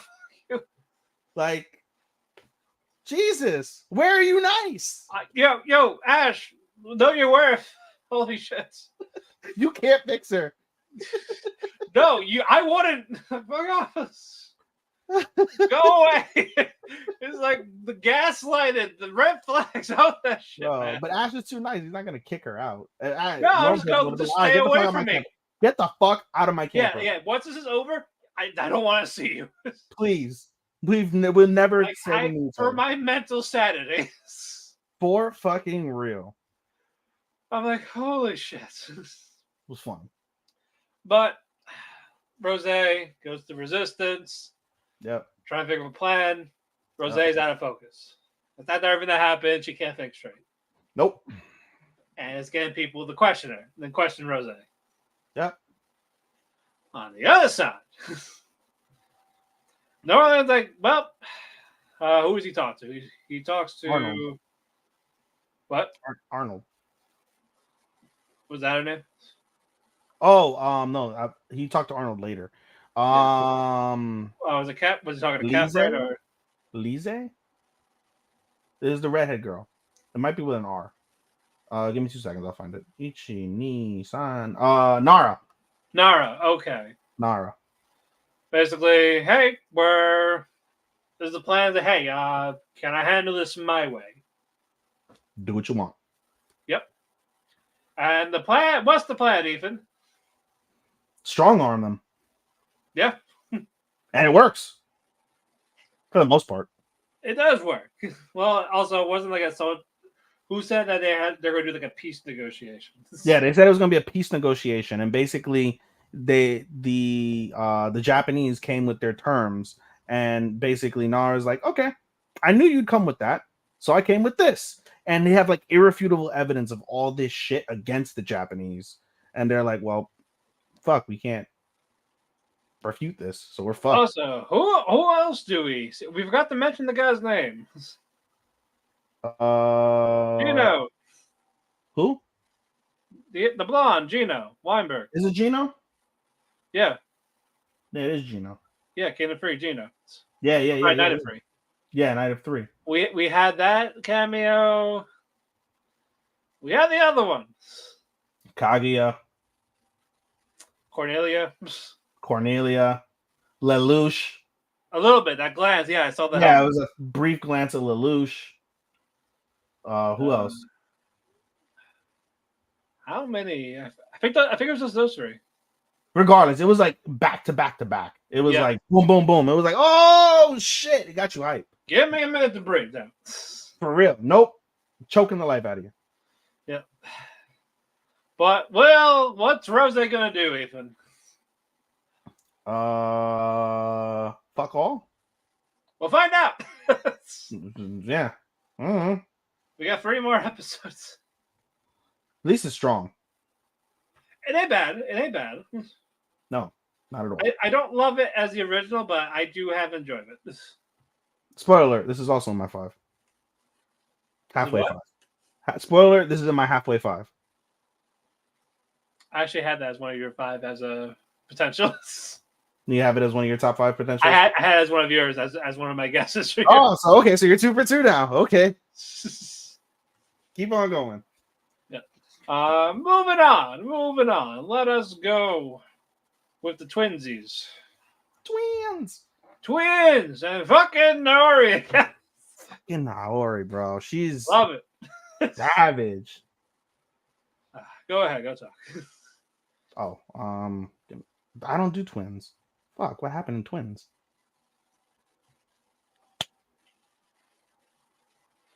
Well, they're trying to cozy. Well, first they're trying to cozy up to June at the school. Oh yeah, I remember now. Okay, I remember now. Yep. Twins. What happened in twins? Let me see if So- Sean broke it down real quick. Nope, he didn't break it down. Doesn't Okay, Nori? I remember it. Yeah, doesn't Nori find out that he's giving Rumi hugs? And it's like, well, hold on, no. No, yeah. So basically, there's 2 pieces. One, Naori is basically trying to jump ahead of Rumi by basically trying to be more physically intimate with him, Yeah. right? And so Even though despite saying like, hey, let's give him a break, let him figure out himself. yeah, so basically Naori corners him in the middle of the school basically and asks for like a long hug in front of everybody. And she's like, if you don't hug me, I forget some shit what she was gonna do. He's like, all right, fine. So he hugs her and he now gets to school talking like, wow, you broke up with her, you're going out with her, wow, look at you fucking dog, you, right? And even Rumi hears about this. Rumi confronts him and he's like, no, it's not all that, it's not all that. And he has to basically play defense, he has to play it down, and he's being truthful. It's not like he's lying, but he has to play it down to make, soothe over Rumi. Rumi then tells her like, hey, by the way, my friend, the hottest girl in the school, that's also the ditziest, stupidest girl in the school, yeah, she wants you to tutor her. And he's like, I don't want to fucking tutor nobody. He's like, well, just listen to her and then you could properly turn her down. But he doesn't really get an opportunity to turn her down. By the way, her name is give me 2 seconds. Amamiya or Shiena. Amamiya. Amamiya. Amamiya. Amamiya. No, It's Shiena. But in any case, so Shiena, again, hottest girl in the school. She's like a model, but she's a ditz. She's not bright whatsoever, right? But she basically tries to like warm over, like she tries to talk to June, and her homies, the professor, was like, hey, if you don't like the twins, here's a perfect opportunity. Why don't you see what's up with the hot dits, right? And he's like, I don't want to deal with women. No, I don't want to deal with women. He's like, nah, come on. And Shiena, for her part, is basically like putting the pressure on. She invites Rumi and what's his face over to June, over to their house. And she lives in this beautiful mansion. Her dad is like, she has an absentee dad. Her mother's always working. But they live in this like really, really bright, big apartment in the city, the tallest building in the city, all of that. And basically was like, hey, I'm gonna cook you dinner. And she cooks them, I think, oma rice, and it's really good. She knows how to fucking cook, right? If nothing else, she knows how to self-sustain herself. So she knows how to cook. And basically, again, she's acting all buddy-buddy, asking June to call him like a nickname, and like got like her boobs like straight in between like his arms, like super, super flirty. And eventually, through all this pressure, not anything in terms of sexuality, but like just all the pressure that she's putting on, June agrees to tutor her. Meanwhile, while this is all happening, right? Basically they were supposed to hide it from Naori, and June calls her best friend over, like, hey, me and Rumi need alone time, tells her what's happening, all this stuff. And then we see June's friend get seen by Naori and starts asking, where's June? And June's like, oh, he probably went to so-and-so's house. Huh? What was that? What happened at lunch? Repeat that. So Naori finds out through June's friend, who didn't realize he wasn't supposed to say nothing to Naori about what's going on. So then we see Rumi and June walking together from her house really late at night. Naori confronts them, lets her know, like, yeah, I know exactly what's going on, like going back and forth. And then she asks June, like, she gets caught up because of the fact that Shiena has a beautiful cat, whose name is Ein, which I thought was pretty funny considering Cowboy Bebop reference, I guess. But basically, after they get caught up in the cat, Rumi asks June, like, so you told her no, right? And he's like, no, I agreed. And she's like, huh? He's like, what do you mean you agreed? And he's like, I'm really tired, I'm gonna go up. And basically goes into his house, slams the door, leaving Rumi like, what the fuck? And jealous.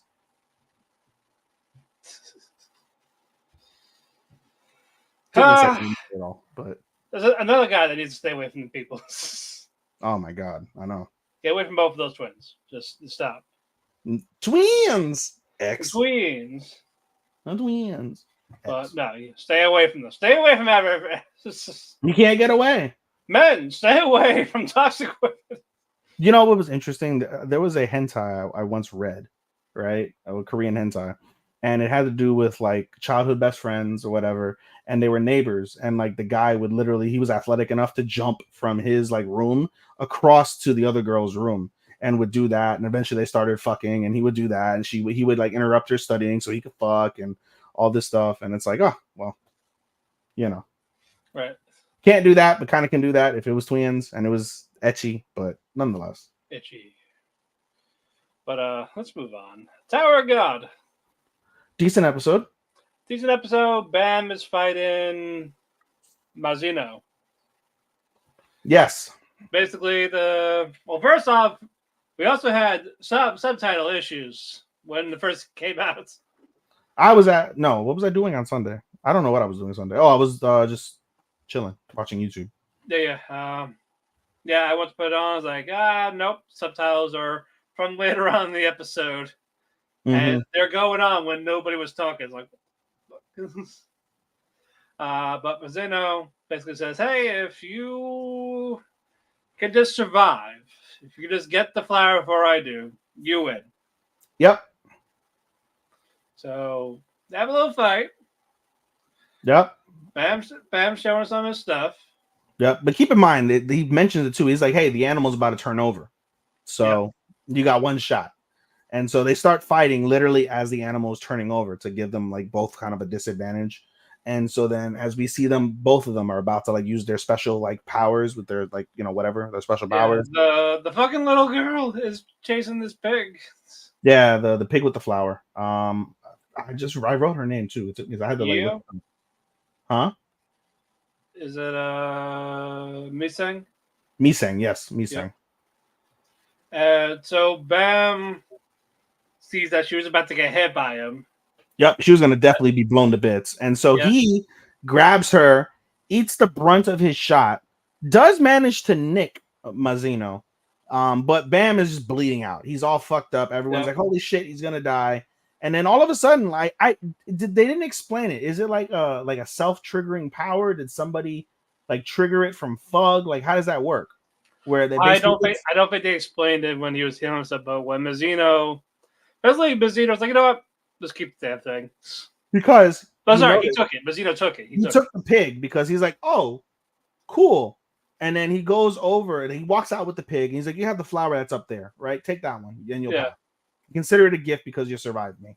Cool. Yeah. And he walks out and he gets assaulted basically by 3 of the testers. Yeah. And fucking just obliterates them. And before he does that though, he says, he's like, so you have the testers come into this person to grab the flower, knowing that the flower is actually the offspring of this thing, right? Yeah. Of this creature. And what's it called? Saying, and as long as you control the offspring, you make sure that you look at this like creature as a deity, and you control the flower because you're the only ones that go in there to grab the flowers and sell the flowers off, right? I see what you're doing there, you bastards. And he releases the information, but unbeknownst to him, what's her face? Juriha's family is the one that's kind of in cahoots with the testing with the tower to try and get this taken care of. So now her family's name gets a like severe reputation hit because of all the shit, and she's all depressed and all that shit. But that piece of the episode ends with Mazzino basically saying that he notices like, oh, it got nicked, and he's like, oh, find me everything you know about that Fug. And so basically he's going to be monitored now by Mazzino because he managed to actually nick him with his fucking attack, which apparently never happens. Right. But anyway, Bam's hurt. Yep. That little thing that trigger, his demon trigger, whatever you want to call it. Yep. Healed him up, but he's still unconscious. Yep. So they pass the test. Yep. Take him back. Yep. They don't know if he's gonna wake up. Nope. Jan's is like, hey, we need this guy. He's now just doing this to help out Bam. Yeah, but we see Jin Song and was like, hey, I need you to just isolate yourself from Bam. We're gonna take Bam. We're gonna skedaddle. We'll find you a good replacement so you don't have like you're not without firepower. But yeah, no, we're done. Right? And he's like, fuck that. Yeah, fuck that shit. So he ends up going over to the guide, right? Huiron. And the basically one, right? Huh? iPad one. Yep, Hawaiian, yeah. Hiram, yeah. And so it says her like, hey, you are the guide, right? So you know where his friends are. Take us to his friends. We want to help Bam. Bring him and us to his friends. And the guide is like, no, why the fuck would I do that? And he's like, well, you told me Bam's secret, right? You always say like, and she said like earlier in the season was like, oh, like if you're not prepared for the path you need to walk on, you shouldn't know these things. You told me his secret because you believe I can walk the path. I believe I can walk the path. I'm going to walk the path. Take me to his friends. And so then Huaywen basically says like, all right, I'll tell you, right? So there is a tournament of some description, a fighting tournament where regulars will fight for special tools, artifacts. They're called artifacts, but they're special tools that'll help you climb the tower. The fights happen every like 30 floors, so 30, 60, 90, right? If you in 2 years, then the fights happen every 5 years. The next one is in 2 more years. If you manage to climb to level 30 in the tower in 2 years, you'll meet his friends. Because I anticipate they'll be there too. Yeah.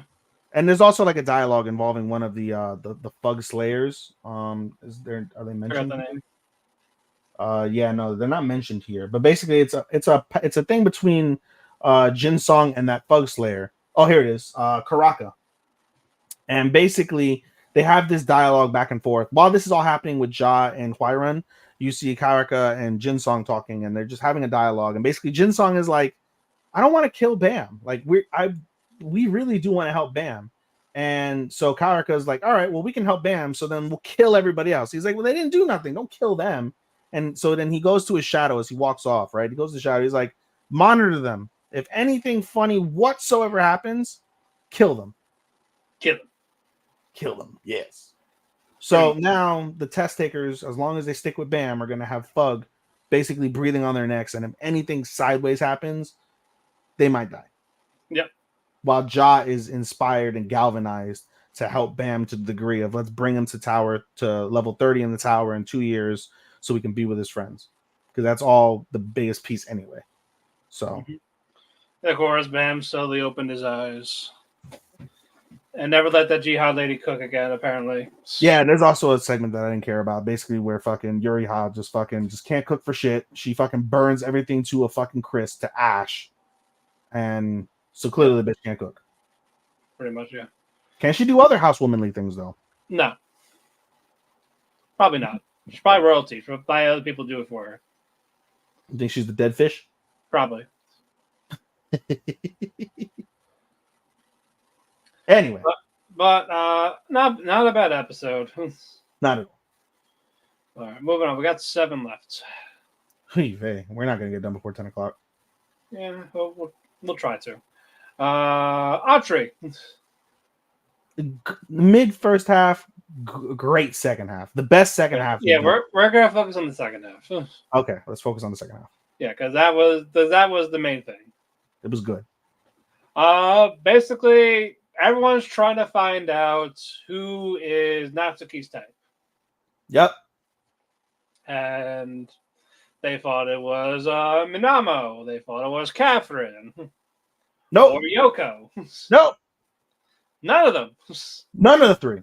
Yeah, basically, he talked about how a certain girl saved her when he was basically about to commit suicide. When he was like 10 and in a wheelchair. Yeah, in a wheelchair. Yeah. And basically, the girl has red eyes, silky hair. Yep. And a slender frame.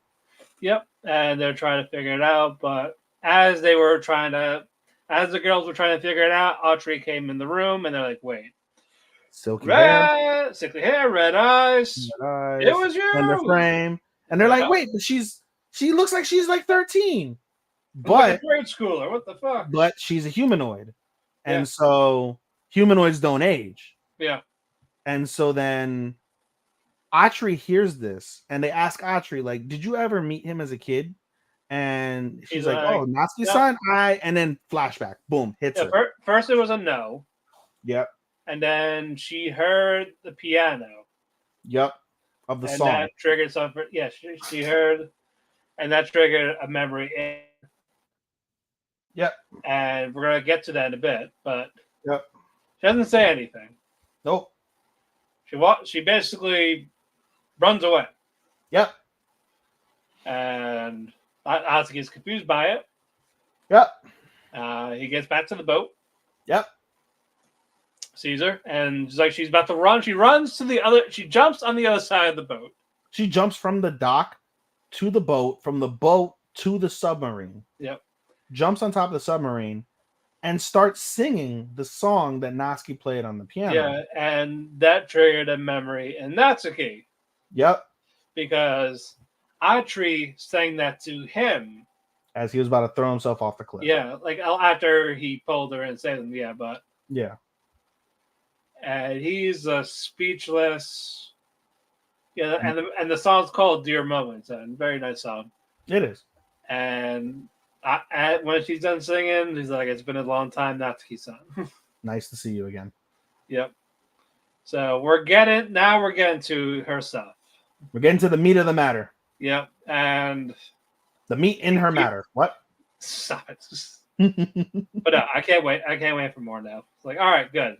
This is the best finale. This is the best ending episode so far that they've had, and probably, quite frankly, in top 5 of the week. I think. I know that was one of the best for the week. Yeah. We almost gave it a finale, but Matt wants to. It's like, you know what? Let's wait a bit. Hold on.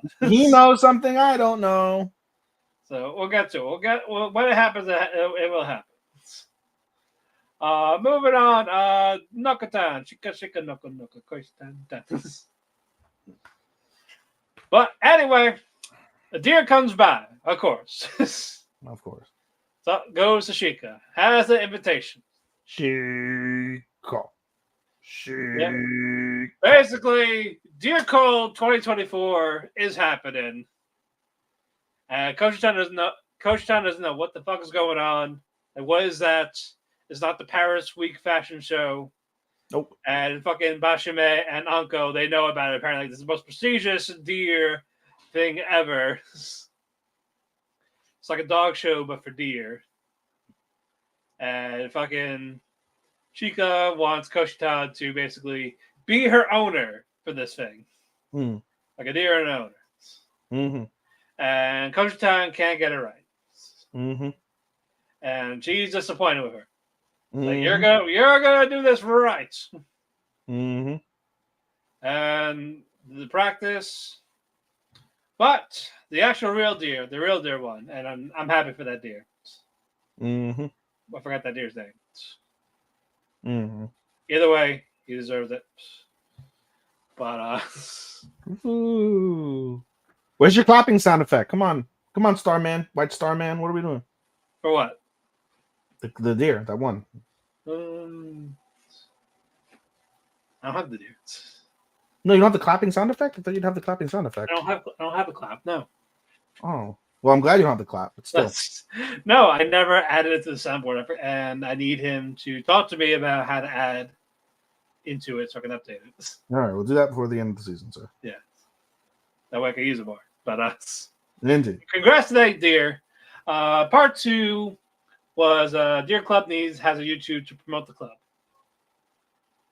Mm-hmm. And of course, Nagatan's antics, brushing her antlers in the concrete roll, the girl in the multiple antlers, causing a mass mayhem in the clubhouse.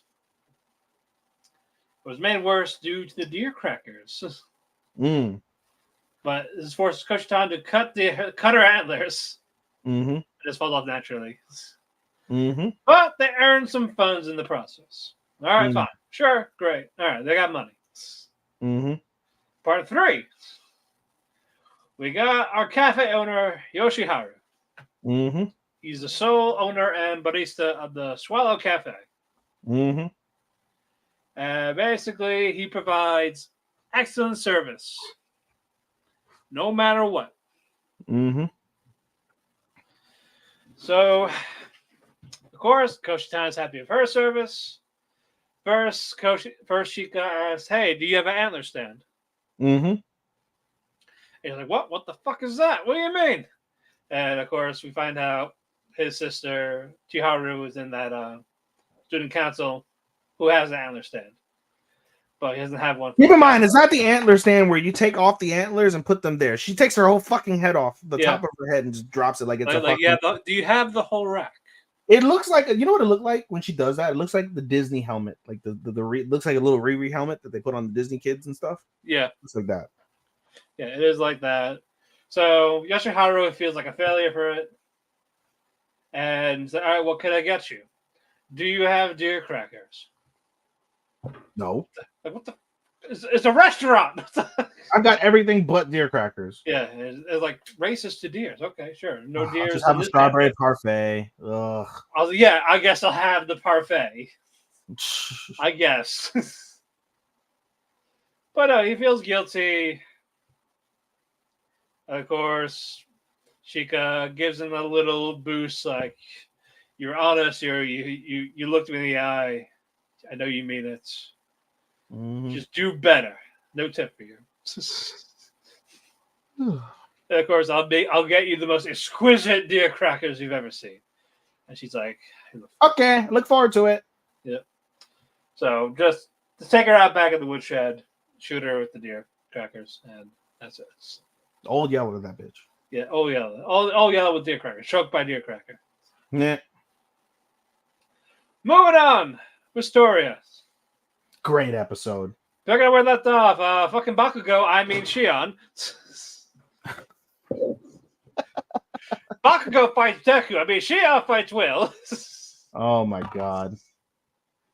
Of course, Colette, she's okay. We'll get to her later. She was also a badass. Yep.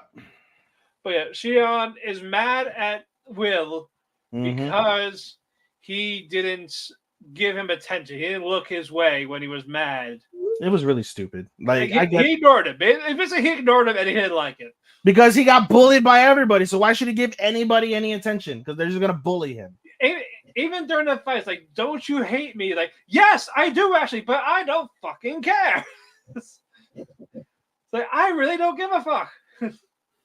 I care about the people who are nice to me. Fuck everyone at school. Like, you know what? Will, good for you. Yep. Fuck Will. These bullies. Love Will.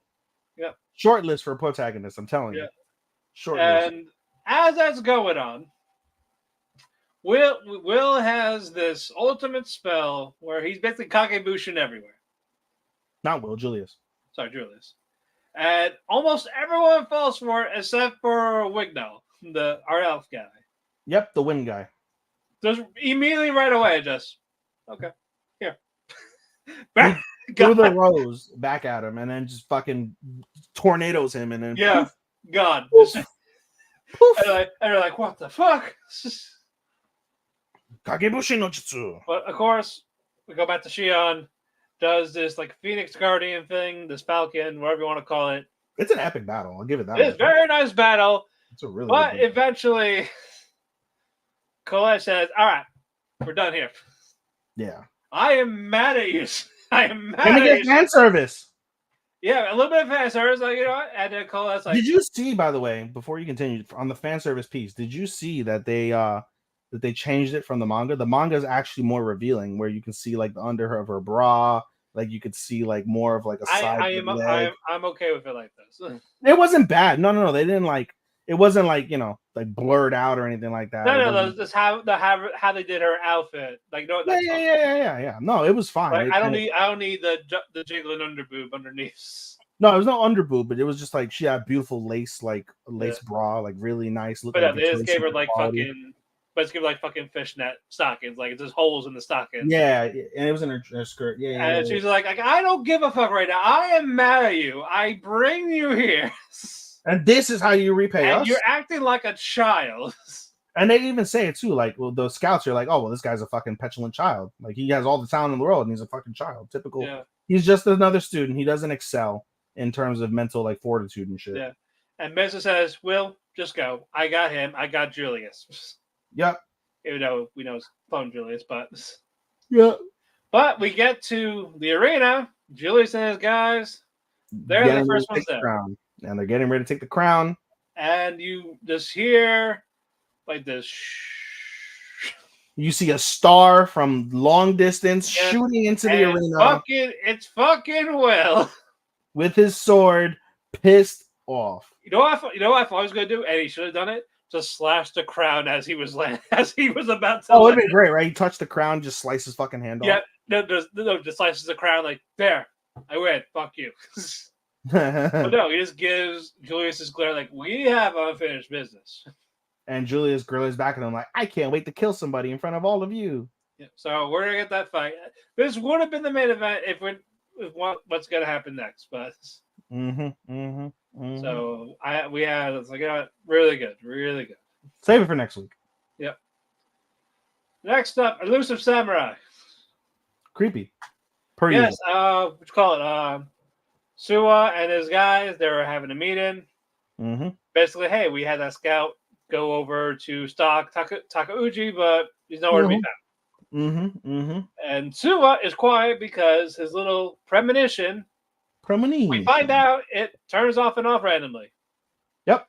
Doesn't know when, and he cannot predict the future for a certain amount of time. And he freaks the fuck out. Yep, because his people want to send Tokiyuki to the farthest corner of his domain that is unknown, basically, because nobody ever goes there. So Suwa is just trying to prevent it. Like it will end. The bloodline will end. Well, you go here. What if you eat a worm? The bloodline will end. This. They're like, oh, we just need to pack small rations. No, you should pack all these rations, but then we'll be discovered. Also, while that is going on, Ogasawa and Takuji are talking to Shokan. Yep. And they're all right. Well, you killed the kid. Shokan is a deviant, a barbarian. Yep. And he also has a thing where ants just love to crawl in the center of his body. Yep.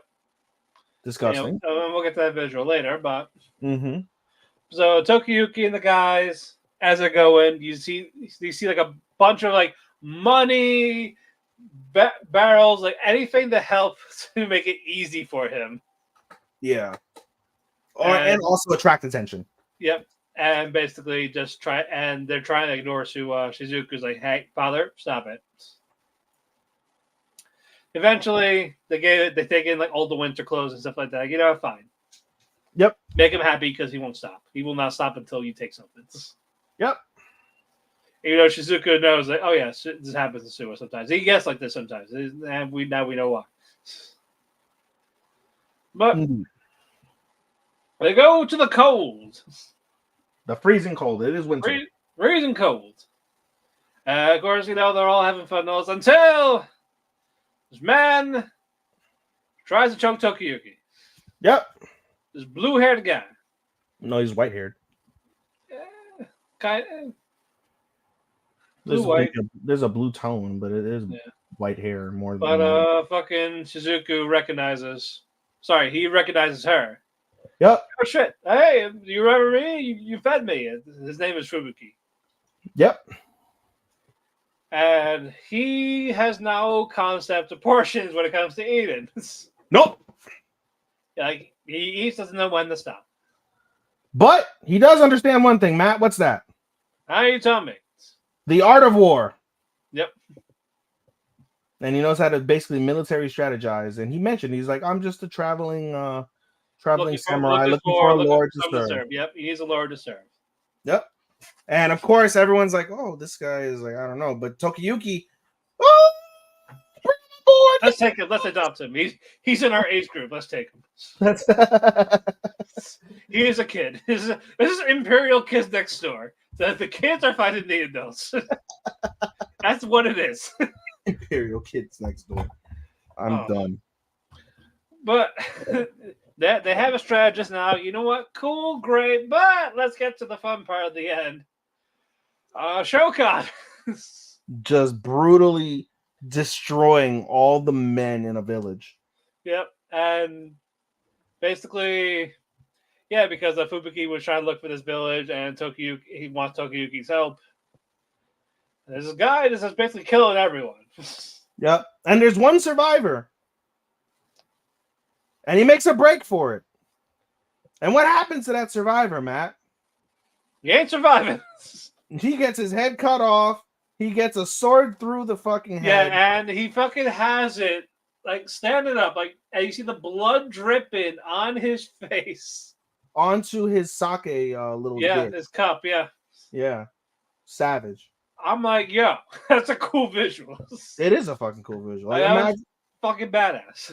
imagine that's how you like won a war, and you just had like in victory, you just getting rained on in fucking like neck blood. Yeah, Fucking wild, eh? it is wild. Like I was like, holy shit. I tell you what, the visuals. I don't think. I think only Oshino Ko comes close. A little bit. I can't think of another anime that has better visuals outside of those two. No. I can't. Wistoria has good animation, so does Code Geass. I mean, there's a bunch of animes that have great animation. Machina looks pretty, but like compared to Oshi and Elusive, yeah. No, I think for visuals specifically, I may not pick that, but it may be a case of what I don't pick for visuals gets animation, or vice versa. Yeah. Anyway, we're getting ahead of it. But anyway, speaking of Machina, that's what we're gonna move on to. All right. I fucking love. I like Anna. This her expressions, and whoever does the voice, good job. I love Lemon. You know me. Yeah, no, Lemon's nice too. Chica's okay. Remen. But basically picking up where we left off with the boyfriend. Yep.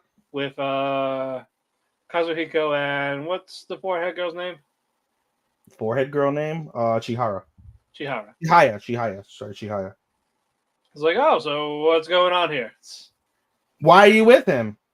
Before I answer, you should answer because what are you doing with Remen? Yeah, well, I was getting relationship advice. Well, so was I. Oh, why didn't you just ask the girls? Oh, you like one of the girls in the club. That's why.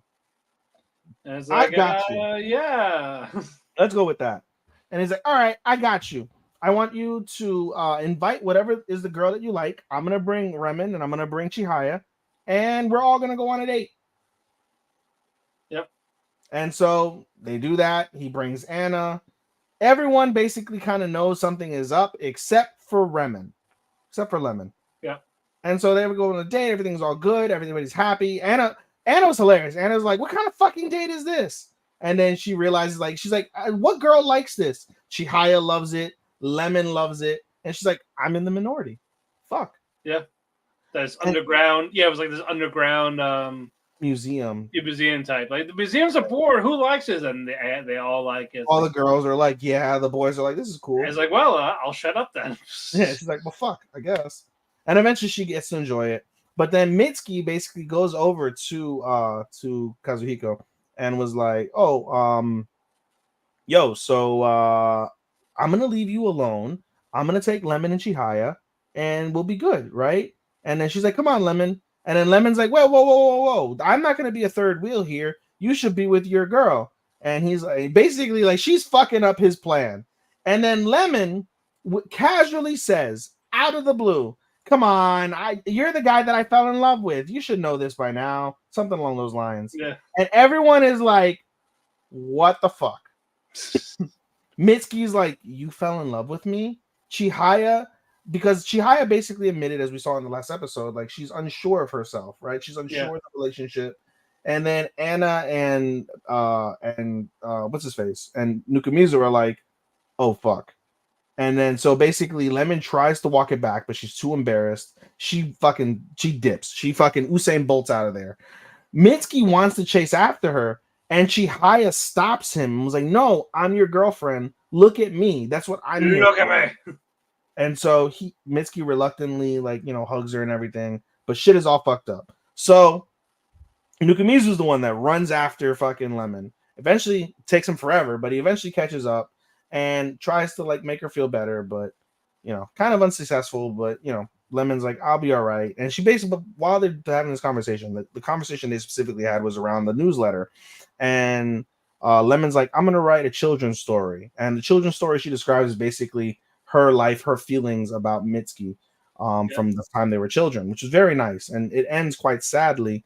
It ends on a cliffhanger, right? And then Nukumizu was like, what else happens afterwards? Tell me what happens afterwards. And they were like, oh, it's a children's story. It should always be a happy ending, even if it really isn't in reality. And she has this like look of like defeat and pain, but she smiles through it, looking at Nukumizu as the buck pulls away and she stares at him. So it was very telling. And then from there, no one hears from Lemon. She drops off the face of the earth, and everyone's worried. And so Chihaya comes in and basically tells Nukumizu, like, hey, come and see me. And basically kind of confesses to my office. Yeah, come to my office, which is the park. And basically, I wouldn't say confesses, but like has a conversation with him, like I should just step away. I should break up with him, and if he really wants to be with her, he could be with her. And Nukumizu's like, no, don't break up with him, because that would hurt Lemon even more, that she's the one who caused the breakup. And the reality of it is like your feelings for each other are genuine. You had no idea about what was happening with Lemon. It's not your fault that all of this happened. You just went with your feelings because you weren't bullshitting when you said you liked him, right? Yeah. Okay. Well, then just, stay calm. Like, we'll get through this. And he goes, let me handle Mitsuki, right? Let me handle Mitsuki. Let me handle all that. You just stay you, do you, be yourself, and things will it'll cash out, right? Everything will be good. And as he's walking home after being out late, Senpai calls and is like, what are you doing tomorrow? I don't know. They're like, all right, we're gonna go over to the fucking remotest village near their fucking town. She's out there, the boonies, right? And so everybody's there except for Mitsuki. Mitsuki's not there, but everybody else is there, and they're gonna get Lemon back because basically Senpai talked to Lemon's mom because they hadn't heard from her. She'd been missing track, she'd missed book club, and they're like, she's out in the mountains in the boonies with her grandma. So they go out in the boonies. They get lost in the boonies. And by the way, before they get lost in the boonies, Matt, you gotta admit that was a funny conversation they had about the top and bottom. Yep. Senpai and Chika had a conversation about tops and bottoms and how to say left or right, because when you look at left or right, it was like such an analytical way to secretly get away with talking about gay top and bottoms. I was like, wow, that's actually kind of impressive. But in any case, they go out into the middle of nowhere, they get lost. And then the funniest part of the episode, Matt, happens. What exactly happens? Which part? Where Lemon just push? That happens, yeah. But before that, though. With the grandma right now. Okay, Matt's losing it. Basically, they go to a stream because they're lost. Anna basically is like, Nukumizu, take a picture of me. Does this beautiful, cute pose. And he says, you look kind of fat. And I'm the perfect weight, I can assure you. After 15 years, I'm perfect. Yes, and he's like very eccentric about it. Yes, and she does the pose. And by the way, she was confused about what to eat on this trip, and she falls asleep in the car as they're driving with a whole bunch of like barbecue because she eats yakiniku and like what's it called? All like just full of like sauce on her face. Knock the fuck out. She looks like the fattest motherfucker ever. It was hilarious. We got to see what the calorie count is after this week's episode. Got to be funny. But in any case, the funny part is basically Anna goes over to Nukumizu. Like, take a picture of me. Does the cutest pose. Nukumizu gives no fucks, looking at crabs with Chika, and then eventually it pisses off Anna, and he's like, all right, fine. I'm gonna do a video. Dance around. And she's just standing there. And Nukumizu's like, what are you doing? And she's like, well, you asked me to dance, and now that you asked me and you're recording me, I don't know what to do. And then suddenly Lemon comes from behind them, and she tries to grab Anna. Anna turns around. Lemon slips and misses, and they both end up in the stream. And that was hilarious. And so then we get a scene. They end up going back to Lemon's house in the mountains, and we get a nice scene. Matt, what scene did we get? The grandma. No, you skipped the scene. We got Ecchi. We got the bathtub scene. Oh, We get fucking ripped ass Lemon in their 6-pack. We see Anna in the tub. And then we also get a absolutely hilarious scene involving Senpai and Chika, where basically Senpai is in like a massaging recliner and then gets up and says, okay, Chika, your turn. And the voice acting is tremendous. Literally, Chika's like, huh? And then they throw her on there. She's like, I don't want. And then she's the sounds and everything about it was just fucking hilarious, truly hilarious. And so then we get the grandma Matt. From there, grandma's like, "Oh, does anybody want to eat?" And it's like, Yeah. they know that. And it's like, yes. And Anna pins Nukamizu to the couch. Yes. Even the author's like, this is how he likes it. Yeah, the author's like, "Yeah, you deserve to be pinned, don't you?" He wrote his protagonist to be about him, apparently. Apparently, yeah. Apparent fucking. It's like, well, what about Sue? That's too much. I need you to shut the fuck up right now. I want to eat the entire world. So shut the fuck up and let this girl eat the entire world. Yes. So she's gonna ruin her perfect weight. It's already fucking ruined and we know it. But in any case, they eat sushi, everything's a good time. And the episode ends basically where they're like, "Oh, everybody's spending the night." And Nukamizu's like, "We can't impose." They're like, "What do you mean?" And he looks in the like, "I'm gonna host everybody." Yeah, and he looks in the corner, and all the girls have bags. Nukamizu has nothing because he didn't anticipate that he'd be spending the night. Yeah, they've all just hanging out, grabbing her, checking on her, and going home. So, and by the way, they did check on Lemon, and Lemon's fine. She's progressing through. She's dealing with it in her own way, and that's okay.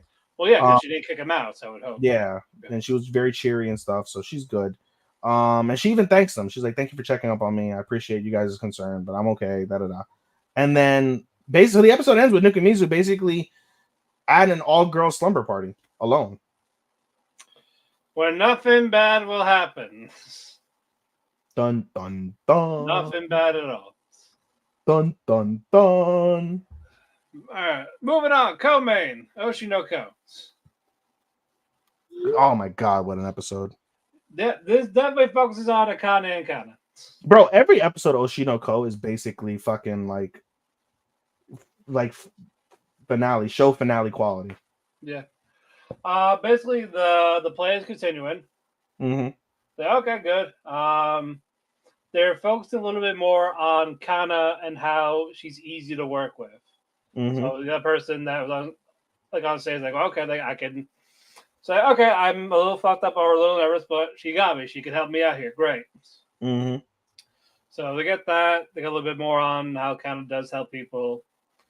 Then we get to there's a big battle in this play.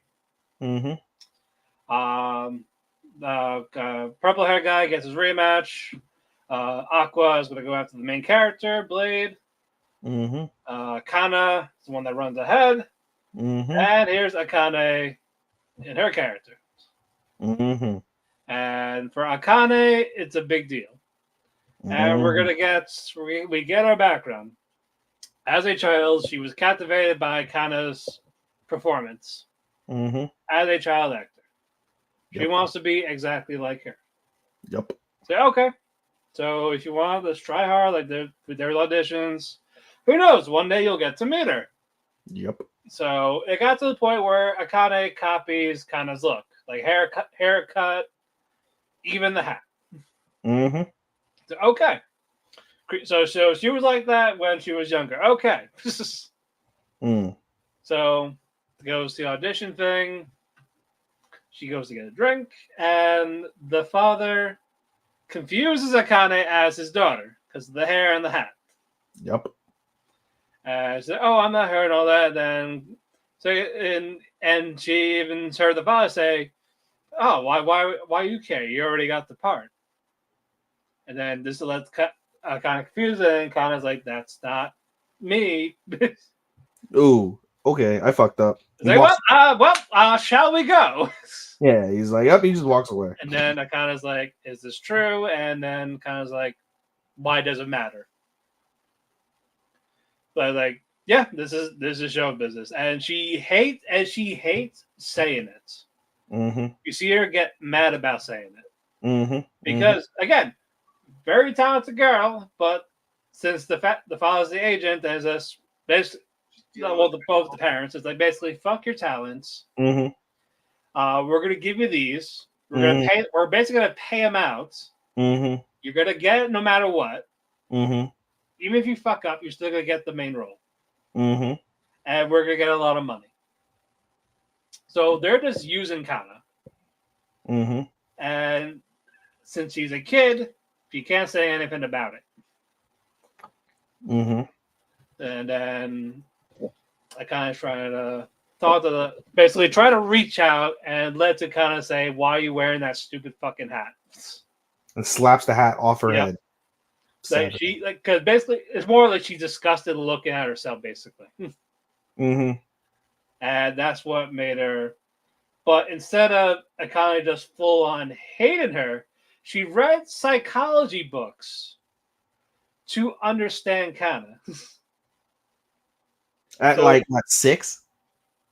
Yeah, and up until now, like Yeah. she wants That to know. OCD, like super like obsessive, like researching style has been like her entire life. Yeah, it's like so that's why again, like she wants to know what's up. Like she wants to reach out. She wants to still help, even though she had that attitude. Like she wants to know why she had that attitude. Yeah. So we'll get more of that.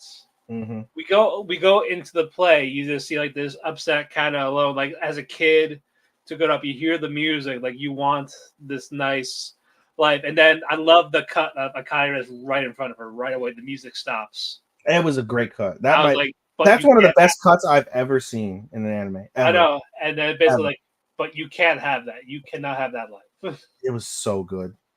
And we find out that there's a reason why Akane is kind of doing this, and same with Aqua. We'll get to that in a bit. Mm-hmm. Basically, Akana's doing everything right in this play. Yep. Giving Akane a spotlight because this is Akane's moment. Yep. Because apparently this is where the character basically this is her arc and where the character falls. And even during that, she still has to shine. Yeah. And Akane Hates it. Listen, she hates it. First of all, they like working with each other. But Akane wants. This is a true rivalry. This is like, a true rivalry. Yeah, basically, they both want each other to do better. Yep. And Kana is doing that for her, but she's not elevating herself in the process. That's what Akane is. Yeah, Akane wants like I'm gonna shine. You need to shine too. Like I understand it's my role, but we're in this scene together. Yeah, like I want the selfish Akane. I want. Yeah. The egotistic. I want that. That's the one that is I get you want to humble yourself and else. You want to help other people. You want to elevate them. But guess what? You have to do it yourself. Yeah.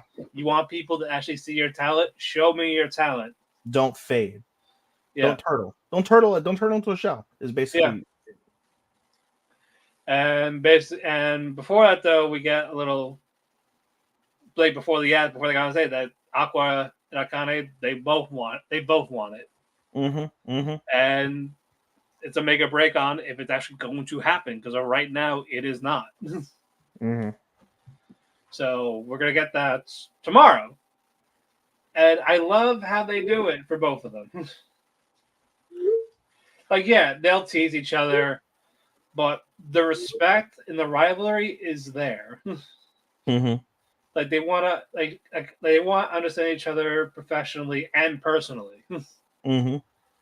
Mostly Akane, because again, she is someone she looked up at and still does. Even if she doesn't admit it, she still does. Mm-hmm. So basically, like you got me in acting. Like let's conquer the acting world together, essentially. Mm-hmm. But I also want to be better at the same time, and I know you do too. So show me that. Mm-hmm. Mm-hmm. Otherwise, like just stay as an idol. Basically. Yeah. So I love it. So I love all of that. Fantastic episodes. Really good stuff. Easy, I think for both of us, easy minimum top 5. I know it is. No doubt. That's an easy. That was an easy one. So I'm giving you 3 of my 5. If Is was not in this season, this would probably be a lot harder to decide be a top. Oh yeah. That's the problem. It's like Oshi no Ko, and then here's everything else. Yeah, it's front runner. Easy. It's just oh my god. It's gonna take something either tremendously awesome from one of the other 20 anime we're watching, or it's gonna take Oshi no Ko, which I doubt will happen, to just shit the fucking bed. No, we don't anticipate that happening. Pretty much. Our main event, Roshidere. This should be quick. Yeah, this is basically it's quick. This is focusing more on Ayano. Basically. Yeah, basically, how she knows Yuki and all that. Basically, her grandmother served that family. Yep. And basically, and since she idolized her grandmother, she wanted to do that. She wanted to follow in the grandmother's footsteps. How long have you been serving? Since 2nd grade. Wow. So like 6 or 7 years old. Yeah. And she's what, 14 now? 15? A decade? I think they're 16. A decade? Yeah, nearly a decade. And basically, before that, though, Ayana was talking to Masachika private. Mm-hmm. Basically, like, are you still gonna defy your father and all this? Tell that motherfucker if he's got a problem to say it in my face. Yeah. Literally, without saying motherfucker, that's literally what he said. And basically, she's eyeing gold to her because her loins shivered apparently. He made my uterus quiver. Yes. What a line. And she said this to Yuki. Yuki's like, oh. Should I be worried about? No, I just respect him. I just want to serve him. Like, you sound like a really good sub. Like, what? I don't know what that is. Well, the thing you're doing now, basically. Well, I will be the best sub for him. That was fucking I great. was like her. You're like, yeah. Put her on the checklist. Like, more of her, please. We found Matt's waifu of the season, guys. Well, maybe supporting girl. We see more of her. We'll see. Yeah. Nah. But yeah. And then fucking Yuki also was like, oh, because Masachika did say, like, no, even though I'm running against her, I still love her to death. She's the most important woman in my life. And Yuki opened the window. She was about to shout her love for her. It made her uterus quiver, too. I'm going to stop. Yep. I almost shouted my love for my brother out in the school. I believe her for, you know what, she would do it. I wonder how often that happens in real life in Japanese high schools. Just confessing your love to your sibling? Just loud. No, well, not that, but just in general. Like, imagine just opening the windows while everybody's out at school. Like, I love so-and-so. Well. Crazy, right? Right. Anything else that happened in this? After that, we get what did we get? We get the after party, and then was that the previous episode? The previous episode? No, it was that episode. The episode after that is the party, where they have the like welcome party, and then we get another moment with Masachika and Masha, and basically they talk about the pressures of being a sibling and being an older sibling and having to. Well, Maria, not Masha. Her name is Maria. Well, no, her nickname is Masha, I think. Her name is Masha. Okay, real name is Maria. Yeah, real name is her nickname is Masha. But anyway, they have the conversation back and forth and talk about the pressures of being a sibling, and it really does hit. Masachika really, like, kind of personally, like, not in a bad way, but it hits him personally. And then we get another Yoshi moment, and Masachika even says, she's like, I don't know what it is about Masha, but she knows how to break me out of my shell when no one else can. Wow, it's like she's your childhood friend. Imagine those apples. Wow. Well, doesn't know yet. Yeah, no, he doesn't realize it yet. And then the episode ends actually with a little bit of drama. Yeah, with Sayaka. Yeah, and basically she's a morals committee member. She calls out Masachika. No, she calls out Alia specifically. And then Masachika goes in to defend Alia and basically says, you both are unfit to be on the student council, let alone be president. I'm going to wipe the floor with you guys, and I challenge you to student congress. Yep, I'm going to expose the two of you. Like, you guys. I'm going to expose the two of you. Yep. So this week's episode, why are you running against Yuki? You have no chance. Yeah. So this week's episode tomorrow, as we record on Tuesday, is going to go over the student congress, and hopefully we see them just wipe the floor with this condescending fucking moral cunty woman. Yep. Yeah, definitely will tomorrow. And it looks like Yuki will get a new running mate. Oh no, we'll see. Probably Ayana. I doubt it. Like, my maid will run for me. Will help run with me. I'm so good. I don't need an actual human being. I just need my servant. Yep. She'll do it. She'll kill someone. Yep. If you tell her to, she'll do it. Yep. For Masachika too. Oh no, she'll do it. Basically, she won't kill them too, but she'll kill anybody else. Yep. The only person she won't kill is their father. Well, Masachika would. Well, he would, but I'm saying like she won't do it Yep. because hire you. It's my job. I got She won't have anybody to make her uterus quiver anymore. exactly. I don't know. She can't. She won't have anybody to sub. Is that? Well, She hasn't met you. no, too young. You cannot. All right. She has to be old enough to drink, or I'm interested. Anyway, Matt, I gave you 3 of my 5. Do you want to guess what the other 2 are? What did we have? We had Oshi, Wistoria. Did we say Wistoria? No, but you guessed one. That's number 4. I'm trying to think what were the other 2 I said.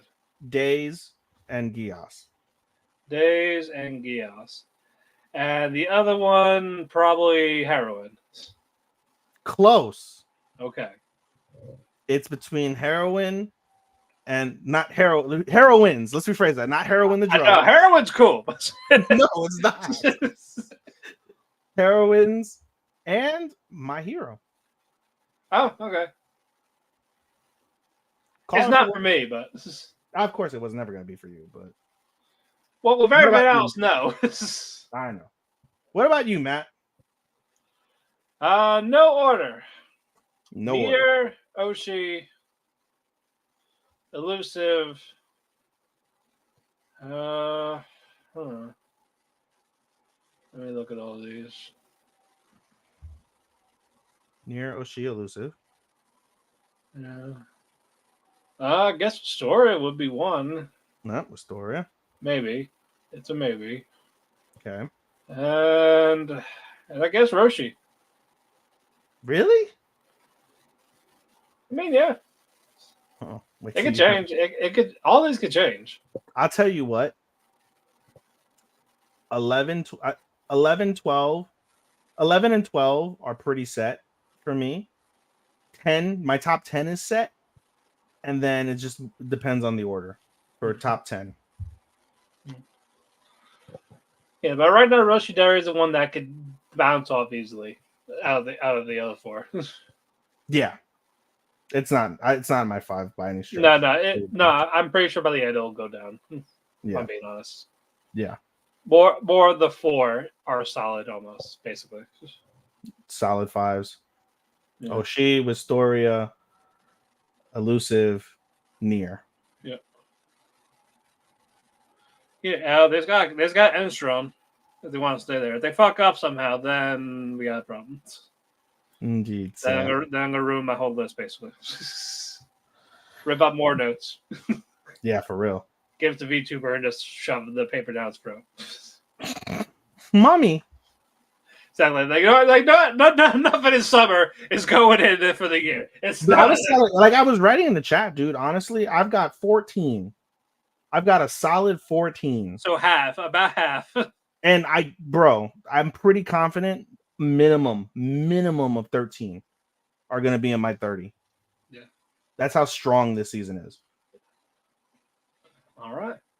But with that, guys, the cafe is closed. We are going to be here Monday. Well, I'm going to be here Monday. If you've been caught up, he'll be here too. I anticipate being here Monday. Yep. But yeah, we'll be here Monday this week because Tuesday I am leaving for Atlanta for Dragon Con. Both me and Chris will be there. So if you're going to be there as well, look for us. You can follow me on Twitter at DamienPhoenix12. You can follow my Instagram at Vita Evergarden Cosplay. Follow our Otaku Cafe Facebook and Twitter Instagram. at Otaku Cafe and Instagram Otaku Cafe. Follow the Twitter as well at Otaku Cafe Anime. Follow Ethan at his Instagram Anime Daisuke 24. His Twitter Showstopper 24. Twitch Showstopper 249. Yep, his Twitch Daisuke. Sorry, Showstopper 249. Yep. We have a link tree for wherever you listen to your favorite podcast, whether that be Spotify, Apple Music, Amazon, iHeartRadio, YouTube, if you want the replay there. And Twitch. And Twitch as well. If you want to watch those on video. We want to thank Chair Shot Radio, WTM Network, and Dershi Radio for hosting us on their platforms. Follow them respectively on their YouTube, Dershi Radio, WTM Network. Follow Twitter at Chairshot Media, at Dershi Radio, and at W2M Network. We also have the Facebook pages for Dershi, for W2M. Go to terrorship.com for the websites. And then we want to thank Sean for being our editor. We will see you all on Monday. Oh, yes, for me, and good night. Goodbye, Sekai. Bye-bye.